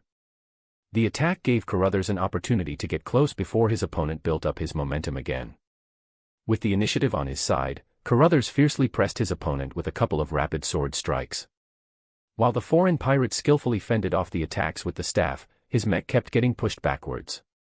They eventually exited the narrow tunnel and came into a larger central mining area. Miley. "I'm on it, boss." Miley's mech entered the area after the two and rapidly moved to the sides. Smelling trouble, the foreigner knew he ran out of time. With a renewed resolve, the enemy mech pushed into the next sword strike, allowing it to land cleanly on its shoulder. With the Phoenix Cry's sword half embedded into the advanced mech's shoulder, it let go of its staff and punched the Phoenix Cry's chest. "Ha, is that supposed to do something?" Carruthers laughed as he endured the impact in his cockpit. With bloodthirsty eyes he commanded his mech to twist its sword arm and pull back the weapon. With another swipe the blade hit the advanced mech's head, cleanly slicing it in half. His opponent went berserk. The staff flew in every direction but Carruthers took advantage of the uncoordinated assault to get some distance. By now, almost everyone in his team had reached the open cavern. Everyone, open fire. An avalanche of lasers and ballistic shells engulfed the poor pirate. Chapter 52, Test Pilot 2. Joshua smiled with satisfaction as he leaned back in his piloting chair inside his personal simulator pod. After months of grinding up the ranks, he finally broke past the Bronze League and entered the Silver League. For a teenager of his age, reaching such a height was impressive. Only the top 3% of the potentates in his grade matched or surpassed this result. "Amen, you finally promoted. Looks like we won't be playing together for a while." Triceratops whined over the comm. Joshua, or the seventh snake in the game, smiled back at his friend. "Hey, at least you won't be taking too long to follow me up. You've been showing plenty of improvement. I got more time to hop in the game now that summer break is here. I mean, the mech classes are fine and all, but a real match always beats a dry lecture." While Joshua didn't entirely agree, he kept his opinions mum. "I'm going to go pick out a new mech to play with the big boys. Are you interested in helping me choose?" "Nah. I got to go eat dinner soon. See you later, pal." As both of them went their separate ways, Joshua entered the market district of the game. He approached a familiar holographic panel and set the category of the items from 1-star junk to 2-star mechs. The machines that appeared in front of him roused his interests. The mechs all looked bigger, leaner, or more ferocious than their more primitive counterparts. He long dreamed of piloting a more powerful machine than his favorite Seraphim. While the Flyer was a great machine, he came to grow frustrated at the mech's extensive limitations. Joshua longed to free himself from those chains. As he browsed through the many light flyers the catalog held, a recommendation attracted his eyes. The market interface pointed out a new 2-star mech to him. One designed by a familiar name. Chasing Clouds. "So that's what you've been up to. No wonder I haven't seen any 1-star designs from your account." Joshua regretted not piloting anything new from the upstart designer. Though his products were never the best performers in their categories, they all possessed plenty of character. It also helped they both came from the same planet. He looked at the latest product the fellow Cloudsman released. When his view was filled with the shiny chrome exterior of the variant called Mist Prowler, Joshua was blown aback. "It's just like the Seraphim." He did not refer to technical aspects when he compared their designs. The Seraphim was a light flyer that mainly relied on a marksman rifle to harass enemies from afar. He only got in close to melee range if he needed to change his strategy. This Mist Prowler on the other hand lacked any flight capabilities. Not only was it a weight class heavier, it also packed more power in its limbs, allowing it to run fairly fast for a medium and dodge about with almost unprecedented response time. It largely mimicked the nimbleness of light mechs while possessing the power of a medium mech.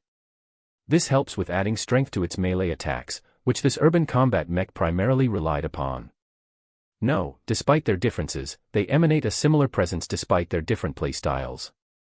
Joshua was probably the most intimate Seraphim in the game, so he had a nose for these kinds of things. The Mist Prowler was just as aggressive as the Seraphim, only in a different flavor. Whereas the Seraphim sought to seek and destroy the enemy in the most direct fashion possible, the Mist Prowler was content to drag out the hunt and slowly envelop their opponents. That's strange. What's with the stealth option? Adding a particle ejector to a hunter or ambush-type mech wasn't unusual. But Joshua couldn't figure out why the designer added it to a mech with such a bright and shiny chrome finish. Then he noted the designer incorporated his practically trademark Cloud Festive generator right next to the ejector. Ah, so that's why. Joshua had a lot of fun playing around with the Cloud generator. It made him the envy of his friends whenever they teamed up. Though it served no practical purpose and often attracted the enemy to him, he liked to arrive on the battlefield in a bombastic fashion. He loved using it to play games with his opponents' minds. The mech was different from anything he played before, so he considered whether it was useful to purchase this mech. As his first 2-star mech, he wanted to pilot something familiar so he could leverage his best skills immediately. If he picked the wrong mech to start his career in the Silver League, he might lose too many matches, causing his hard-earned rank to demote. That would be a disaster. It's from Chasing Clouds. I don't think he'd release something crappy. He trusted the designer. He sometimes felt there was a connection between them, an intimacy many pilots had for their favorite designers. Sometimes they became so enthusiastic they resembled fanboys and fangirls. Joshua liked to think he wasn't so blind, so he took the time to scour over the specs and look over the simulations of the variant before making his purchase. Ah, what the heck, who am I kidding? I'm totally going to buy this mech anyway. Though the hefty credit price was a step up from the dirt cheap 1-star mechs, Joshua never paid attention to even eye-popping prices. With a quick credit transfer, Joshua now owned the first handmade Mist Prowler. As Joshua returned to his private area and entered the mech stables, he could feel the presence of the Mist Prowler. It demanded attention even as it wanted to stay unnoticed. The dichotomy easily caused confusion, but Joshua only felt more intimate towards his new mech. He understood the designer's philosophy, having mastered the Seraphim. No matter how much the designer tried to make a subtle mech, he just couldn't resist showing off. Why else did he include cloud generators and bright colors? After a brief time of familiarizing himself with the new mech's controls, he threw himself into matchmaking. As he wanted to put his mech to its paces, he chose to enter the gigantic war-torn instances mode. Even the smallest 50v50 map possessed plenty of space for him to work his magic without bumping into too many people. The game finished matching enough players together, causing them all to enter their team's lobby. Joshua took a look around. This was his first match in Silver and he knew that he wasn't playing with people from Cloudy Curtain anymore. Once a player graduated from Bronze, the entire galaxy opened up to them, allowing them to play with people tens of thousands of light years away. A big and bulky spider mech stood in the center of the room. The small crown hovering over its head demanded everyone's attention. "All right guys, I'm Notched Halberd, and I'll be your captain for this match." A young man's voice spoke out from the team channel. "As we're all playing in the Silver League, I won't bore you with complicated plans. I know only 10% of you will even listen to me. Instead, I just want you to keep one thing in mind: don't all rush forward when the hatch opens up. We artillery mechs need some help fending off the enemy scouts." Whether much of their team followed this advice, Joshua wasn't hopeful. In fact, he planned to ditch his teammates and find an empty zone to hunt for prey. He could only really stretch his new mech's capabilities by fighting without distractions. The map eventually loaded and caused the bay doors to open. The map revealed itself to be a hot desert canyon-like map. Groans issued out from most of the mech pilots, especially those that relied heavily on energy weapons. Fuck. It's Scorched Canyon. God damn it, it's so hot you can cook an egg on a rock. Who the fuck thought of this stupid scenario? There's nothing here that's worth fighting for. 90% of my loadout is based on lasers. I don't know about you guys, but I'm going to sit here and AFK for a while. Hot environments impacted energy-dependent mechs disproportionately. In the real universe, mech outfits tailored their mechs to the local environment in advance. Unfortunately, Iron Spirit's matchmaking kept the map the players had to contest over a secret until the match finally started. This always caused some mech pilots to wallow in misfortune while others danced with glee. Joshua also plastered a smile on his face. While the Mist Prowler was not set up to fight in deserts, it nevertheless held a slight advantage. His mech's offensive power only consisted of a few melee weapons. The lack of any wrist or shoulder-mounted weapons limited Joshua's offensive options, but honed his mech's strengths in a couple of categories that could be fully exploited in the coming match. Don't let the enemy bastards take over all of the top ridges. The Scorched Canyon map featured an unusual layout with many winding cliffs and canyons. The final objective of this map was to conquer and hold an ancient alien ruin situated in a deep valley in the middle of a lot of cliffs. Holding the nearby high ground was essential in either sieging the valley or preventing the enemy from taking advantage of them. However, the top plateaus were inaccessible to all but flight mechs. Their presence was essential in taking over the map. Joshua raced forward and grew more in tune with his mech as he did so. His first movements looked awkward, but he quickly got used to the unusual balance of his agile mech. By the time he traversed halfway to the valley, he could easily dodge past rocks and other obstacles in his way. A couple of mechs that traveled in the same direction as him veered off as they entered a narrower route that brought them to the flanks of the valley.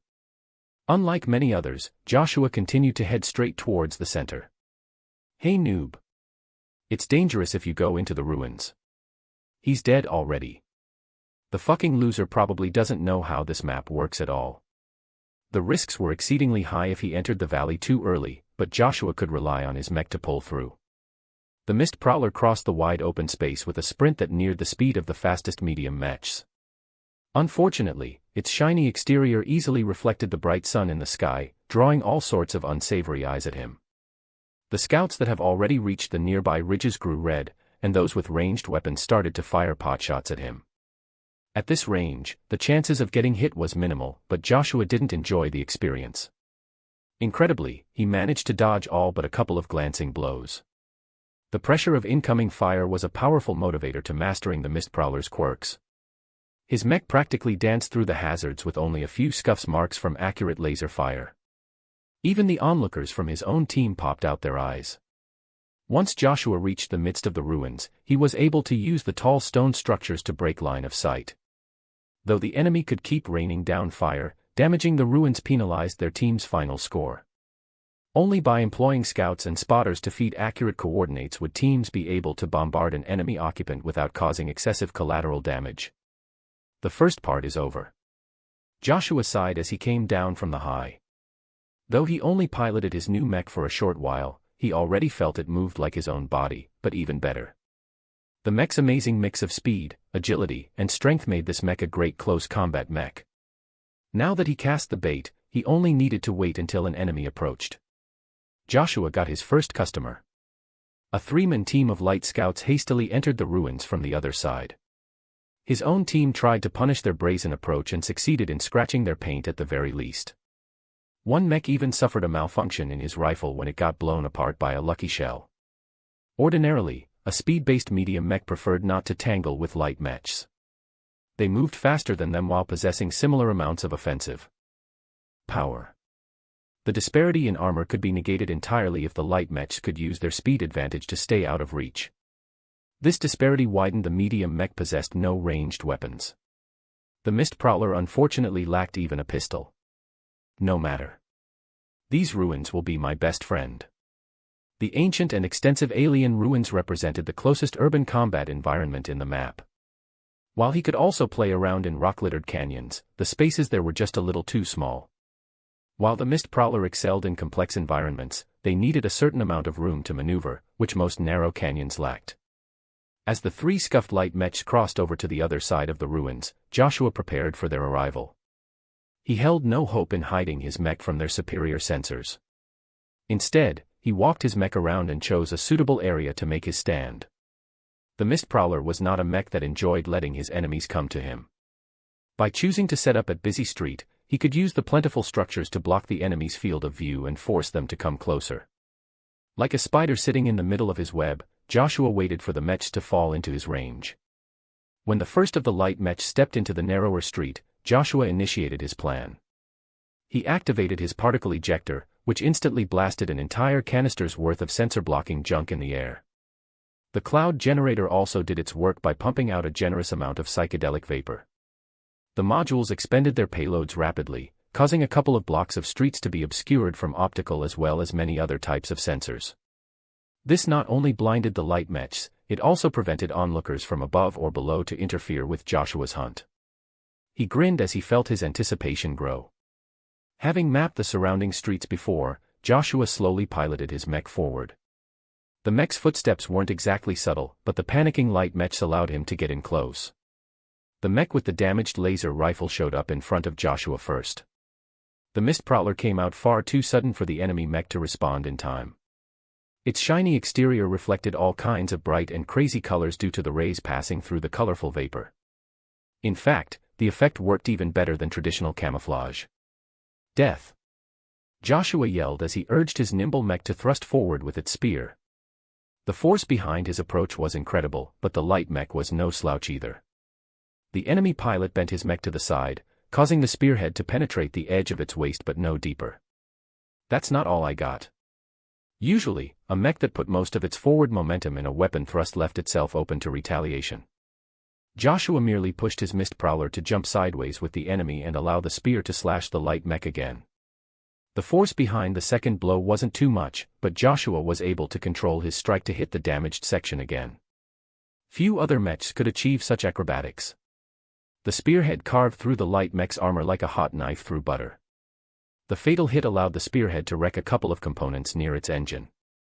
Not enough to take it out entirely, but enough to slow down the light mech's mobility. He's here. Come and save me.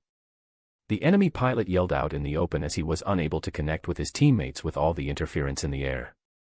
You'll be dead before they come. The light mech tried to turn the tables on the mist prowler by diving forwards within the spear's reach. However, Joshua skillfully spun the spear with remarkable dexterity and knocked the light mech's stride off track with a smack. With another spin he slashed his spear at the enemy's arm, but the lack of power and momentum behind the hasty blow only caused the armor to get cut. Joshua was a little frustrated with the spear. It worked great if he could build up his speed and stab forward with the incredible weight of his mech behind the blow. Close in like this and it felt more like an unnecessary burden. Therefore he simply dropped it and pulled out the mist prowler's heated knives from their holster. With a pair of hot blades in its hands, the medium mech surged forward in pursuit. The light mech scrambled to parry one knife, only to let the other make a shallow stab in its chest. Before the light mech could pull out, Joshua kept up his barrage and pressed his opponent relentlessly. One of his knives finally dug past the chest armor and tore a deep gash in the light mech's power reactor. Ugh. Fuck. He got me. With its mobility impaired and a faltering power reactor, the light mech was practically dead in the water. A couple of follow-ups finished off the poor mech. First kill. Joshua licked his lips. He started to like this new playstyle. Though the thick mist of particles and colors made it difficult for him to seek out his opponents, they also had a hard time bumping into him. He realized that using the particle generator on an unsuspecting group negated their numerical advantage. As long as they weren't too close, his mech could take all the time in the world to defeat them one by one. With only instincts and luck guiding him to his next prey, Joshua led his mist prowler deeper into the hazy fog.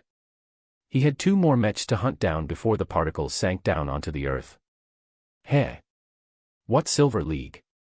He mocked. Within my mist, they're dead men walking. Chapter 53, Test Pilot 3. The long match reached its end stage. Most of the flyers were already shot down, while many other mechs were down to their last reserves. The canyon's ruins were mostly blown apart.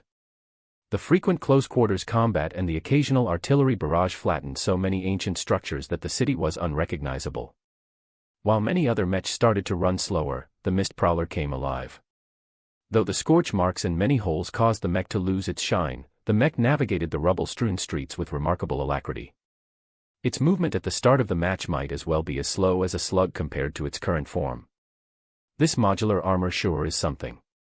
Joshua commented as he moved his mech with his functionality mostly intact.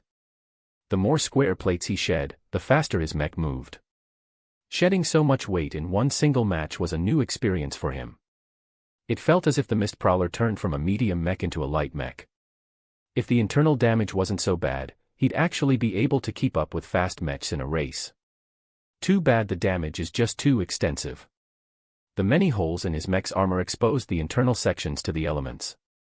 Though Joshua's dodging improved, he could not prevent flying rocks and other types of wide-area damage from degrading the more delicate electronics. The erosion already turned his mech's left arm into an inert limb. A heavy knight approached the Mist Prowler's side.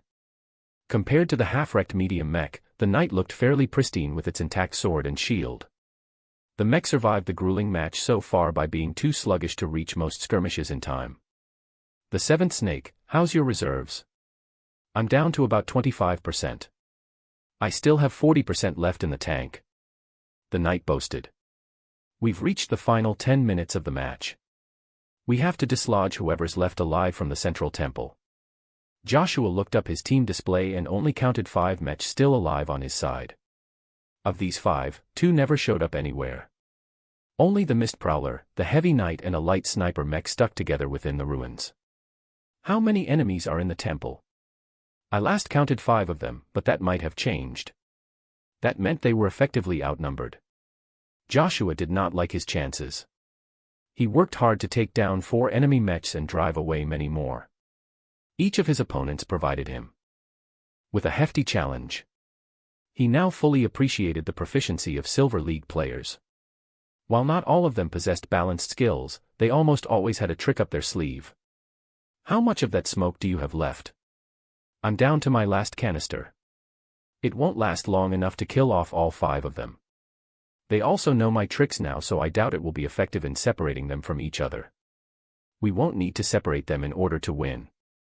In fact, I want you to force them to stick closer together. The Heavy Knight's pilot surprisingly stated. If they're clumped up together, then our sniper can easily bracket the area with laser fire.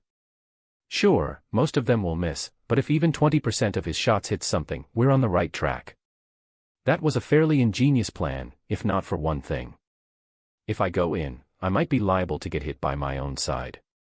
Joshua said. But if I don't go in, the enemy has no reason to cling together. They'll just spread out and try to escape the sensor blocking range. You need to go in. If we want to win, we have to take some risks. And what will you be doing?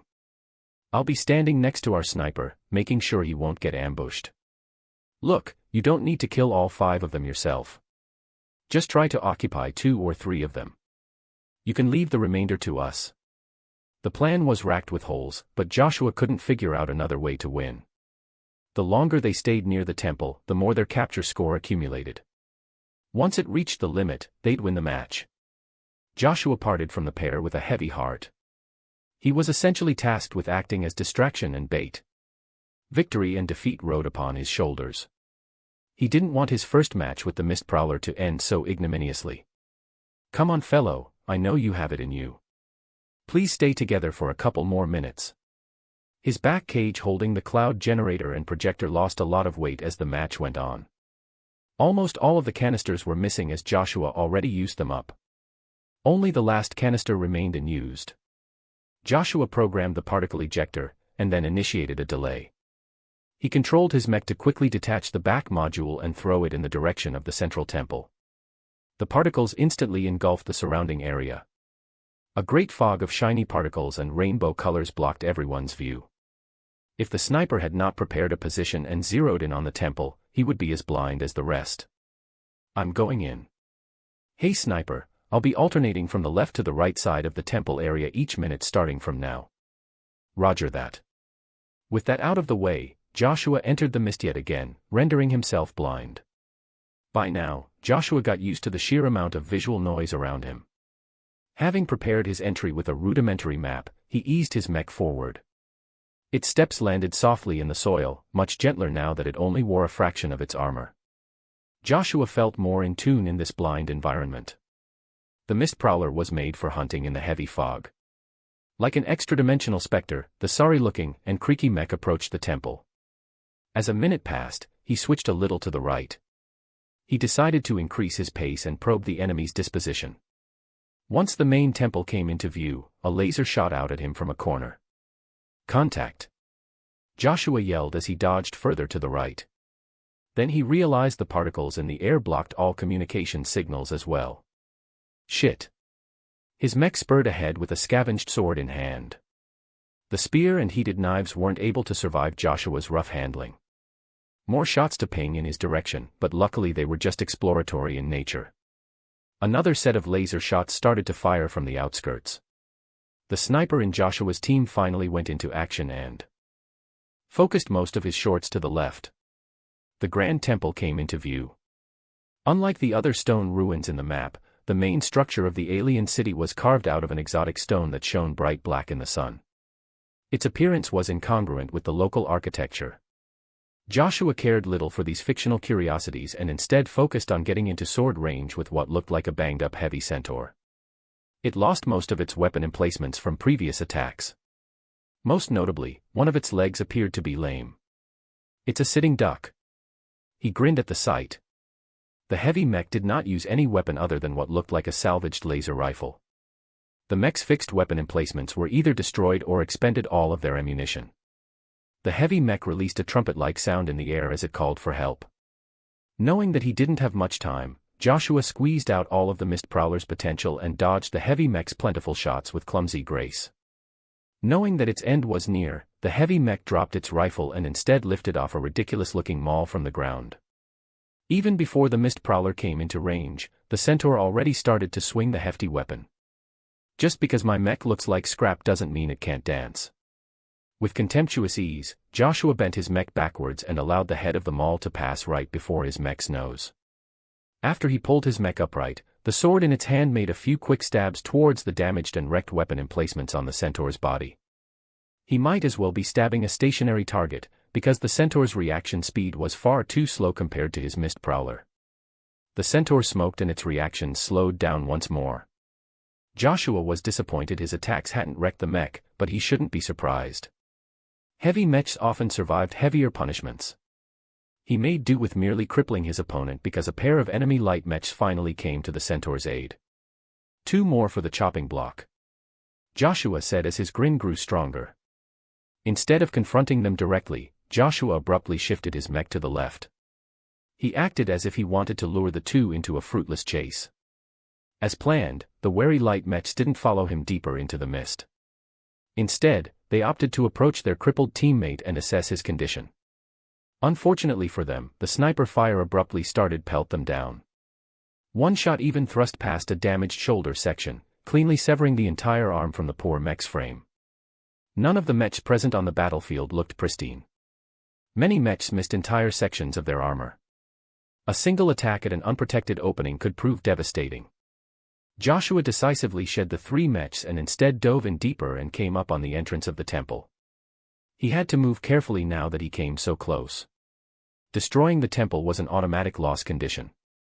A mech suddenly came into his view. The medium weight looked terrible. Fractured armor was all that was left of its armor, and it had lost its entire right shoulder and arm. Despite the extensive damage, the mech still held onto an intact flamethrower in its other hand. A striker. One of the ways striker-type mechs distinguished themselves from others was their capability to damage a wide area. Accuracy was less of a concern for them as they'd always hit something in their attacks if they came into range. The particle mist unintentionally provided the striker with the perfect hunting environment. Joshua chose to push his mech down into a forward roll. The limber mech performed the desperate action with a lot of worrying creaking. Despite the Mist Prowler's limberness, mechs simply weren't designed to roll. Tons of pressure fell onto several vulnerable spots, causing the mech to run on its final legs. "I still have enough juice to take you down with me." As the striker adjusted his flamethrower downwards, Joshua swiped his sword at the weapon. The strike sliced the weapon apart, causing it hot and unstable internals to explode in a splash of flame that engulfed the both of them. The striker was clearly worse off from the attack, having lost its remaining arm to fire. Unfortunately, Joshua wasn't feeling all that good. Plenty of flames had gone right past his non-existent armor and savaged his beaten-up internals. He instantly lost 80% of his engine power. "Come on. Get up." With his mech's final strength, Joshua poured all of his will into pushing the mist prowler to get on its knees, hold up the sword, and push its battered feet just enough to slash at the opposing mech for one last time. The attack landed solidly in the enemy's waist. It tore apart the striker's engines, immobilizing it on the ground right next to the mist prowler which just breathed its last. Within the simulation pod, Joshua breathed out as he pulled himself out the intensity of combat. He paid little attention to the remainder of the match. He recalled his previous encounters and relished the stunts he pulled off with the mist prowler. His mouth never lost its grin. The mist prowler is a worthy mech. I wasn't wrong in trusting that designer. Joshua eventually found out that his team lost the match. In the end, they stayed back too long and let the enemy team run out the clock. It left a bad taste in his mouth, but he quickly regained his composure. There's plenty of other opportunities to make up for my loss. Meanwhile, somewhere else on the planet, VES looked down at Lucky in concern. What's the matter, buddy? The cat tugged at his pants and yowled at him to follow him outside. The mechanical cat usually longed about on his sofa. Something must have stirred him up really good for him to act so panicked. VES ran after the cat when it bolted out the doors. He stopped when his feet encountered a metal box. Ouch! After soothing his stubbed foot, he looked down to see Lucky frantically scratching the exterior of the metal box. Hey now, be careful with that, he said as he picked up the head-sized box. Let's head inside. After sinking back down the couch, VES studied the strange box that appeared at his doorstep. He hadn't expected any deliveries to arrive today, and certainly not something that warranted a small but heavy metal box. After knocking his hands over the matte surface, VES realized the box was not as simple as it looked. His knowledge in metallurgy suggested that the box was a piece of reformed mech armor plating. He turned it around and touched all over its cold surface, only to come up with no way of opening the box. He knew there was something inside because he could feel something clank when he gently shook the container. This isn't meant to be opened with a simple cutter, VES realized with fascination. Who would go through the trouble of refashioning mech armor into a box that could only be opened with specialized tools? Fortunately, his workshop's tool shed possessed a few tools meant to help with repairs. One of them was a high-intensity thermal cutter that could slowly melt through most mech armor. The only problem was that handling such a tool inexpertly might damage the contents of the box. Maybe I should use a saw instead.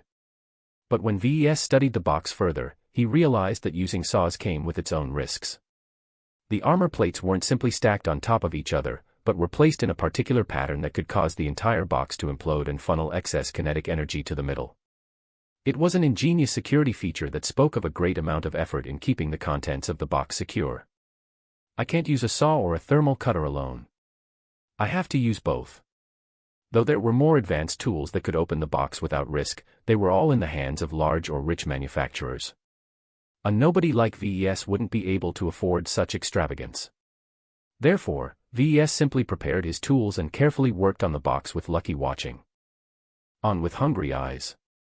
First, he melted the outer portion of the box in a careful pattern. He did not cut a straight line nor did he follow a random route. No, he meticulously followed the optimal routes suggested by the armor pattern and slowly peeled off the top armor layer by layer. He continued his work for 2 whole hours before he came upon the final layer. It consisted of a different material that was significantly tougher. If VES recklessly tried to burn through the last layer, he'd risk scorching the contents. Instead, he left the box in place and let it cool down for a couple of hours. VES took the time to analyze the samples of the armor plating and scoured the galactic net for any matches. Nothing. This alloy is not publicly available. While the armor was nothing special in terms of its damage resistance, VES was intrigued by the strange patterns the box used. The maker of the box was either a mech designer or a professional armorer. While VES made plenty of scans and other observations, he had no starting point in understanding its features. The tech was too advanced or exotic.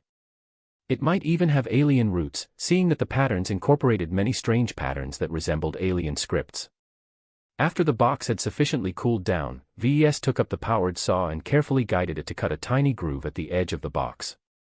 He then followed up with a couple of other minor cuts that caused the final layer of the box to suffer a crisscross of narrow indentations. Once VES applied the final cut, he turned off the saw and put it on the table. With his free hand, he held his hand over the top, and firmly pushed against the surface. A series of clicks sounded as the top disintegrated into a mishmash of weird non-Euclidean shapes. It strained his mind when he looked at the many shapes. Somehow, the remnants of the last layer didn't fall down, but instead fell into a series of grooves that turned out to be a sophisticated lock. When the metal pieces all fell into place, the strange lock turned transparent and changed into a fluid. What the? VES suddenly got knocked aside when Lucky climbed on top of the box. The cat quickly craned down his neck and lapped at the transparent liquid. "What are you doing, Lucky? It might be dangerous." It took a lot of effort for VES to use his meager strength to pull his deranged cat from the box. The cat yowled excruciatingly and used all of the power packed in its slim body to slip out of his owner's grip and dive right back into the box. When VES tried to pry off his disobedient cat from the box, he failed to make any progress. The cat practically dug in its claws. "Lucky, don't make me upgrade my strength." Apparently, the gem cat didn't care. By the time VES managed to pull his cat off, it already closed its eyes in lazy contentment. VES looked speechlessly at the empty interior of the box before turning his gaze at his selfish cat. Lucky looked so full of himself right now. He even had the audacity to nap in his irate owner's grasp. VES sighed. With the strange liquid alloy slurped away, he could find no other clue to the providence of the box. While he still had the rest of the open box to play with, it paled in comparison to the strange and magical alloy. It almost seemed as if the alloy moved by itself. "I hope you're happy with your latest meal, because I'm not going to feed you anything until you completely emptied your bowels." Lucky graced the admonishment with a lazy meow before finally falling asleep. VES sighed, not having the heart to scold his cat any longer. Instead, he put the cat down onto the couch and turned his attention back to the open box. Does it have any other secrets? Chapter 54, Going Out. VES lacked the advanced equipment necessary to make sense of the open box. The materials incorporated in its construction were intricately exotic in nature, which meant their attributes weren't in any public databases. With only limited measurements to go on, VES was no closer into figuring out the origin of the box. Even studying the strange patterns the creator of the box had used presented no results. "My starting point is too far behind. I can't make sense of anything even if I have better equipment." From what limited data he could gather, the box came from an extraordinary source. Nothing in the Bright Republic or elsewhere in this star sector could produce something so magical. This is actually an application of modular armor. The realization stunned him. Not for its magical properties, but for the motives the sender of the package held. There was someone out there that kept an eye on VES. He or she knew about Lucky and came up with a highly unusual material to feed the cat. The unknown observer also knew about the Mist Prowler, for why else would he receive a box made out of modular armor? Who is it? VES asked himself, worried that his secrets were bared open all this time. He obsessively took out a scanning tool and scoured every corner of his workshop for cameras and other spying tools. Nothing. But that left out only one way of spying. His equipment such as his 3D printer and his assembler were second-hand. If someone messed with the intricate machines, VES had no way of finding out as he wasn't a specialist in designing industrial equipment. Perhaps some spying methods had even infiltrated the software he used. This incident reminded him that there were forces out there that could stomp on VES like a bug. Despite his recent accomplishments, he was still vulnerable to outside manipulation. From what he could gather, the box could only come from two possible sources. It's either the creators of the mech design system or my father. Thinking about his missing dad choked VES up. He missed Rykal's steady influence. His father was the bedrock in which VES pulled himself back together and switched his aspirations from piloting a mech to designing them. He couldn't imagine what sort of deeds his father committed in order to get his hands on the priceless system. There's too many secrets involved with the system. VES reaffirmed, having gotten over the unpleasant implications of receiving this gift. I can't be too complacent. Whoever let the system fall into my hands can easily take it back. He put aside the box and left it in a secure storage area. It wasn't as if he wanted to spend more time, but he could not get any better results in a short time. With a possible order for his Mark Antony arriving soon, VES wanted to make some quick gains in his skills in order to improve his products. Having just released the Mistprowler variant in the virtual market, VES was flush with fresh DP. He quickly acquired the speed tuning 2 sub-skill that he had his eye on for a while. The unlocking of knowledge hidden deep within his mind went smoothly as he had experienced the sensation several times before. His mind had definitely adapted to high-density information transfers. His ability to squeeze out more speed from a mech had improved. Speed tuning mostly look at optimizing the layout of artificial muscles. With this new perspective, VES already thought of a couple of ways he could tweak the Mistprowler's performance. It's not a good idea to go back to my old design. I'm better off designing another variant. While his Mistprowler was on the market for only a few days, the sales figures looked dismal. The variant's performance was decent, but it cost significantly more than the base model. Most Silver League players settled for something that was good enough instead of throwing their money for the very best machine. What also didn't help was that VES lacked a firm brand. Not many people opted to put their trust in an unknown designer. A couple of one-star designs under his belt didn't make him stand out at all in the crowded mech market. As Iron Spirit offered many poor designers a viable way of earning money with just a modest amount of investment, the lower end of the virtual market was flooded with cheap mechs of questionable quality. I can only slowly build up my brand. None of my mechs are crappy if you leave out my first one. All of my designs are mechanically sound and feature unique strengths. Just having a sound design wasn't enough to stand out. He needed to show off real strength. The Mistprowler was just the first step in his plan. Its exceptional agility and speed as well as its remarkable performance in the later stages of a lengthy match should impress anyone who fought against it. Perhaps the sales of his latest mech might pick up in the coming days. In any case, VES could not afford to hang back and wait for the market's reactions. With his improved ability to design faster mechs, he already envisioned a new project for him to tackle. Still, after having finished a fairly complicated project, VES wanted to take a day off to relax. He took a last look at his sleeping cat before he locked the workshop and left the premises. His summoned aircab arrived at his doorstep within a minute. After entering the vehicle, VES activated his comm and looked up his available funds. So far, VES was left with about 2 million credits in spending money. A much larger portion of money was safely stashed in his bank account, waiting to be spent on major investments in a couple of years. I shouldn't splurge all of my money too quickly. I still need to keep a reserve for any virtual licenses that catches my fancy. He decided to go on a shopping trip. His aircar sped past stately homes and winding parks. Cloudy Curtain might not feature the best weather, but the local residents made up for it by beautifying their neighborhoods. Bright flowers and lively trees dotted the streets as the residents leisurely gossiped with each other or brought their kids out to play. VES smiled as he looked down at the sights. This was his home. Rittersburg possessed a much greater heritage, and Bentheim was the economic center of the Republic.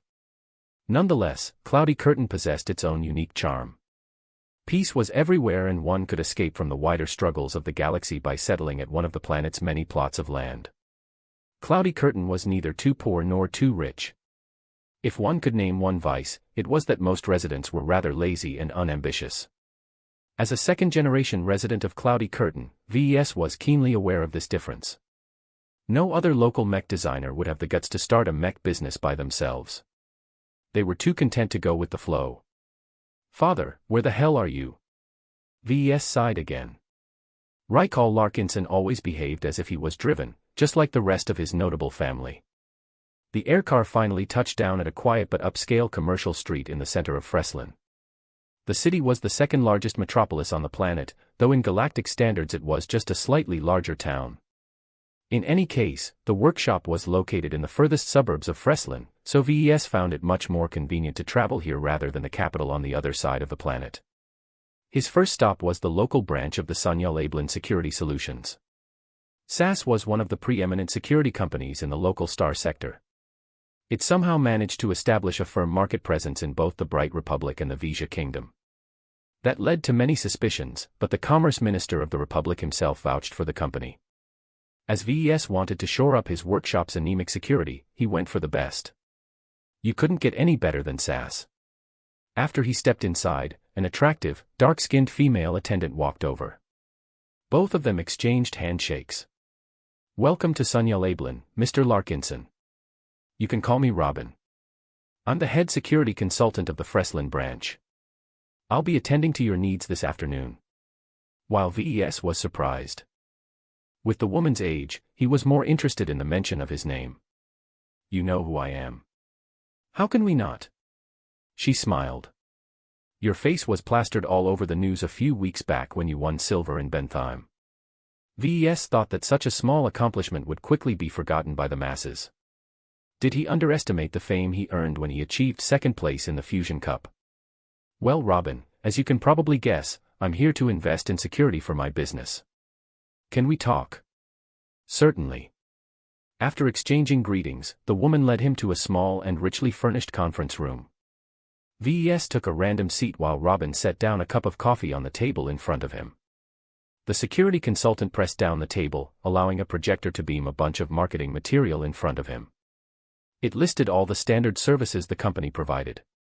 As a small business owner, we can offer you a limited selection of services. I doubt your annual revenue surpasses 1 billion bright credits, so we can leave the enterprise solutions off the table. VES nodded at the sensible selection. I don't intend to scale up my production. My earnings will not be growing dramatically, though I hope it will stay steady. For now, I only hope to make my workshop more secure from spies and burglars. Let alone rogue mechs. Right now, any drunkard can climb over my fence. Ah, so you wish to make a major investment into your cybersecurity and a minor investment in perimeter security. Robin lifted a couple of fingers to push away most of the options in the projection. Most of the solutions that remained differed substantially in price. What is your budget? I'd like to start with about 500,000, but with the option of upgrading my choice later on when my business starts to pick up in perhaps a half year or a year. One of the lower-end options dominated the screen. Robin pointed her finger at the most notable features of this package.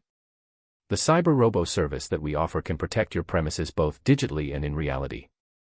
We offer a standard suite of hardware and software security solutions to protect your intellectual property from opportunistic virtual attacks.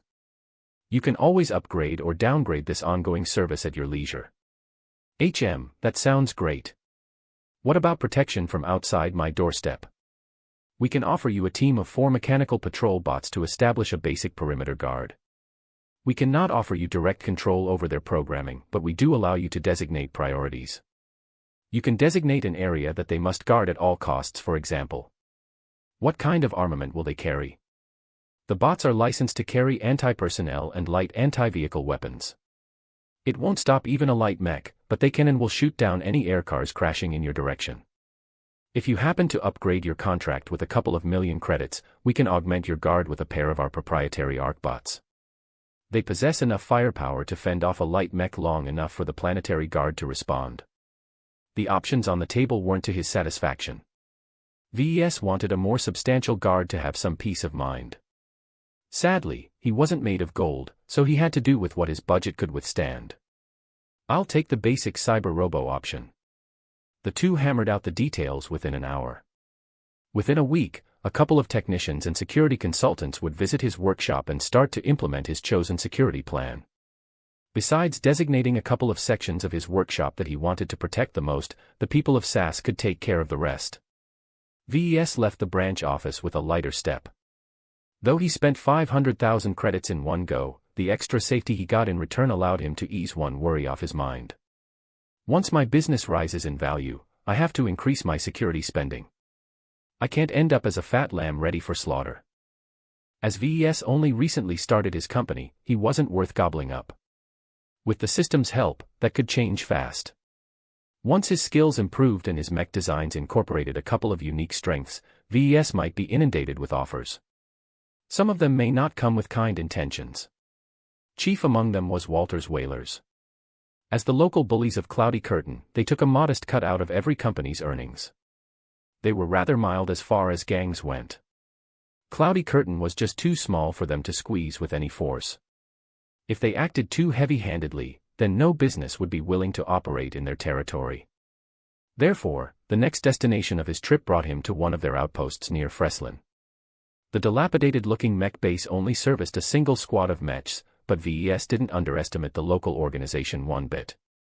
A board guard sat right next to the gates, staring at the colorful clouds in the sky. "Who's there?" "I'm a new business owner. I'd like to meet with the boss of this place. That perked up the sleepy man. Oh, so it's money business, eh? You can go straight ahead. I'll call in the little boss. Little boss. Confused, VES stepped inside and walked straight towards the barracks up ahead. Much like the rest of the base, the structure looked as if it had seen better days. VES thought it likely that the base used to be occupied by the Mech Corps.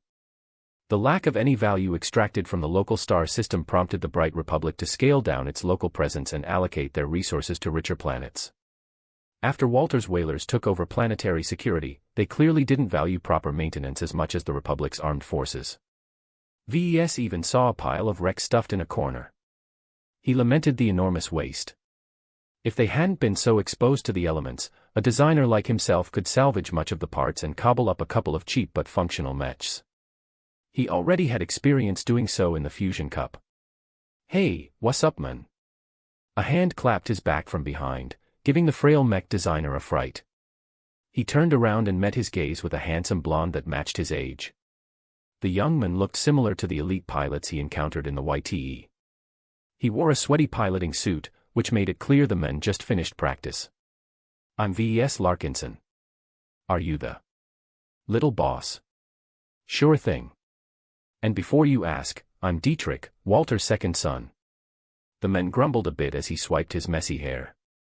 VES straightened up a little as he realized he was facing a genuine big shot rather than just a sub-boss. Dietrich scanned over his body perceptively and dismissed any potential threats. A skinny guy like VES could never overpower a trained mercenary. So you came for business, right? Yes. I don't want any misunderstandings to occur between us as my business starts to grow. Dietrich grinned and thumped his chest with his fist. The force behind the casual action could knock VES right out his feet. Don't worry, Larkinson, us whalers don't mistreat our own. I'm kind of thirsty right now, so come with me. I know a nice joint that has the best imported drinks in town. Before he knew it, Dietrich dragged VES to his personal air car. The pimped-out vehicle was some kind of luxury model VES was not very familiar with, but he appreciated its sleek design. Dietrich didn't engage the autopilot. Instead he took personal control and raced out of the parking lot with the speed of a missile. The G-forces alone pushed VES back into his chair. Could you please ease off a little? I'm not a pilot. Oh, sorry about that. Dietrich nonchalantly replied and stopped accelerating. I got too excited for a moment. I'm meeting up with my sweethearts, you see. Air. No worries. VES trailed off, wondering what he got himself into. Chapter 55, Protection. After a short trip that went way over the speed limit, the aircar finally landed in a more sleazy part of town. A handful of rough-looking potentates wearing pilot suits congregated together on the cracked streets. As for the norms or non-pilots, they all toted some form of gun or rifle on their bodies. VES was marginally reassured they kept the weapons securely holstered. Welcome to the Whalers' second hangout. The little boss introduced the streets to VES. We own the entire neighborhood here. You can get almost anything you want, for the right price. Whether it's chems, girls, or games, we've got you covered. Thanks, but I'm okay. VES replied simply as he kept his answers short. He was scared that if he said anything more, the pilot might drag him somewhere murkier. Fortunately, Dietrich led VES into the classiest-looking structure. The nightclub was in its low period due to the daytime hour, but the couple of regulars drinking at the bar showed that it was a favored hangout to the younger generation. A pair of doll-like girls shrieked and left the young pilots they previously curried for favors. Welcome back, little boss. They greeted him and smooched both sides of his face with kisses. Ha ha ha, hang on for a moment. Jemry, Caden, this is VES. Serve something up for him, will ya? Sure thing, boss. As the two girls left Dietrich's side and hopped over the bar, the little boss gestured VES to sit at a stool. When they seated themselves, Dietrich waved at a projector that was showing a news broadcast and changed it to an archived footage of the Fusion Cup. The faces of VES and Charlotte were clearly displayed as they received their silver medallions. So, is that you up there? VES nodded. He didn't know whether it was a good thing the Whalers knew about his recent accomplishment. Fame wasn't always a good thing if it attracted the bad kind of attention. Attracting the eyes of a mercenary gang often led to unsavory paths. Haha, great. Dietrich laughed and slapped the mech designer's back with the force of a punch. We finally have our own mech designer. The days where we pilot crappy outdated mechs will be history. VES awkwardly coughed. I think you overestimate my capabilities. I've only started my business a few months ago. My mech boutique's production volume will remain small as I'm focused on producing high-end mechs. That dampened Dietrich's enthusiasm. So you're not setting up a large manufacturing plant on Cloudy Curtain. The cost of doing such a thing is prohibitive. And even if I have the money, without a rep my mechs won't sell very well. VES could see the gears turning in Dietrich's head. Despite his playboy appearance, the little boss was not a wastrel. All right. Understood. It's too much to hope that a major industry will start up in this quiet backwater. Bentheim is near enough for most of this planet's needs. Yeah, but anything we buy from there means we have to pay a big cut to the gangs in control of that place. Dietrich took a deep breath. All right, let's change gears. Let's talk about what you can do right now. Are you producing any mechs? Only one design so far, based off a last-gen mech. I just completed my first sale a short time ago. When VES threw the files of his model to Dietrich, the little boss studied the information carefully. He ran over the spec sheet of the Mark Antony with practiced familiarity. The specs are kind of good, and the price is rather decent. Shame it's a last-gen mech though. I wouldn't buy anything last-gen now that the big switch is happening within a decade. I don't have much choice in the matter. I've received the base model as a grant. It's the only way an independent mech designer like me can get a foot in the market. While the Mark Antony's virtual combat footage impressed Dietrich somewhat, he just couldn't get over the outdated technology of the frame. VES realized that he wouldn't be the only pilot who thought that way. Plenty of his potential customers took longevity into account when they bought a new mech. For the poorer mercs, a mech represented their livelihood for at least 2 decades if they chose their assignments carefully. The only way VES could tempt these penny pinchers into buying his mech was if he slashed the price. Right, for now, just do your own thing. Dietrich finally said, as if he was ordering a subordinate.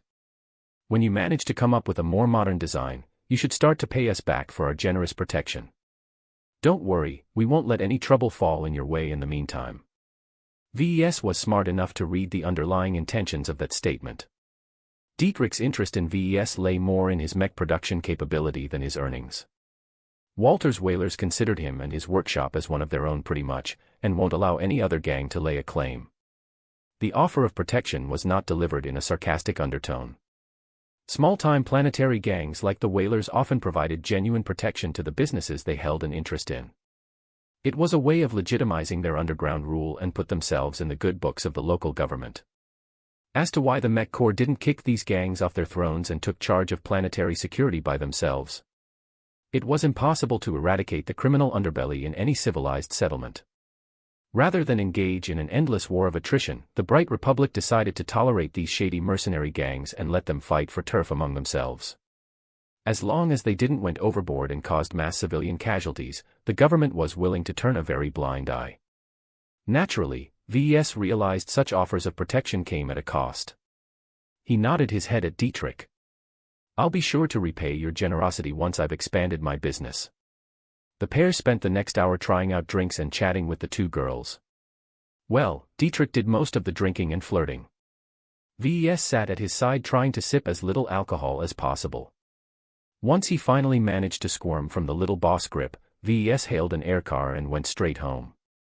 Somehow, VES lost the mood to hang out in Freslin any further. After returning home to an empty workshop and a sleeping Gemcat, VES sank down his sofa and sighed. It's a good thing I've come with an accord with Walter's Whalers. Unlike mech pilots, a designer like VES lacked the power to protect himself and his assets. His pathetic physical stats were on full display today when Dietrich casually thumped his body several times. If Dietrich bumped him a little bit harder, VES would end up with bruises on his body. Mech pilots also had it easier when they needed to leave a planet in a hurry.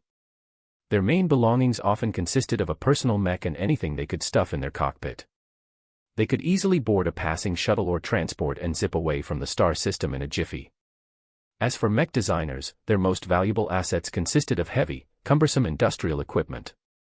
Heavy assets such as a 3D printer and an assembler system often required days of dismantling and repackaging before they were fit for transport. If VES somehow ran afoul of the whalers, then he could kiss all of his assets goodbye. Even with the system on his back, restarting from scratch was an impossible talk.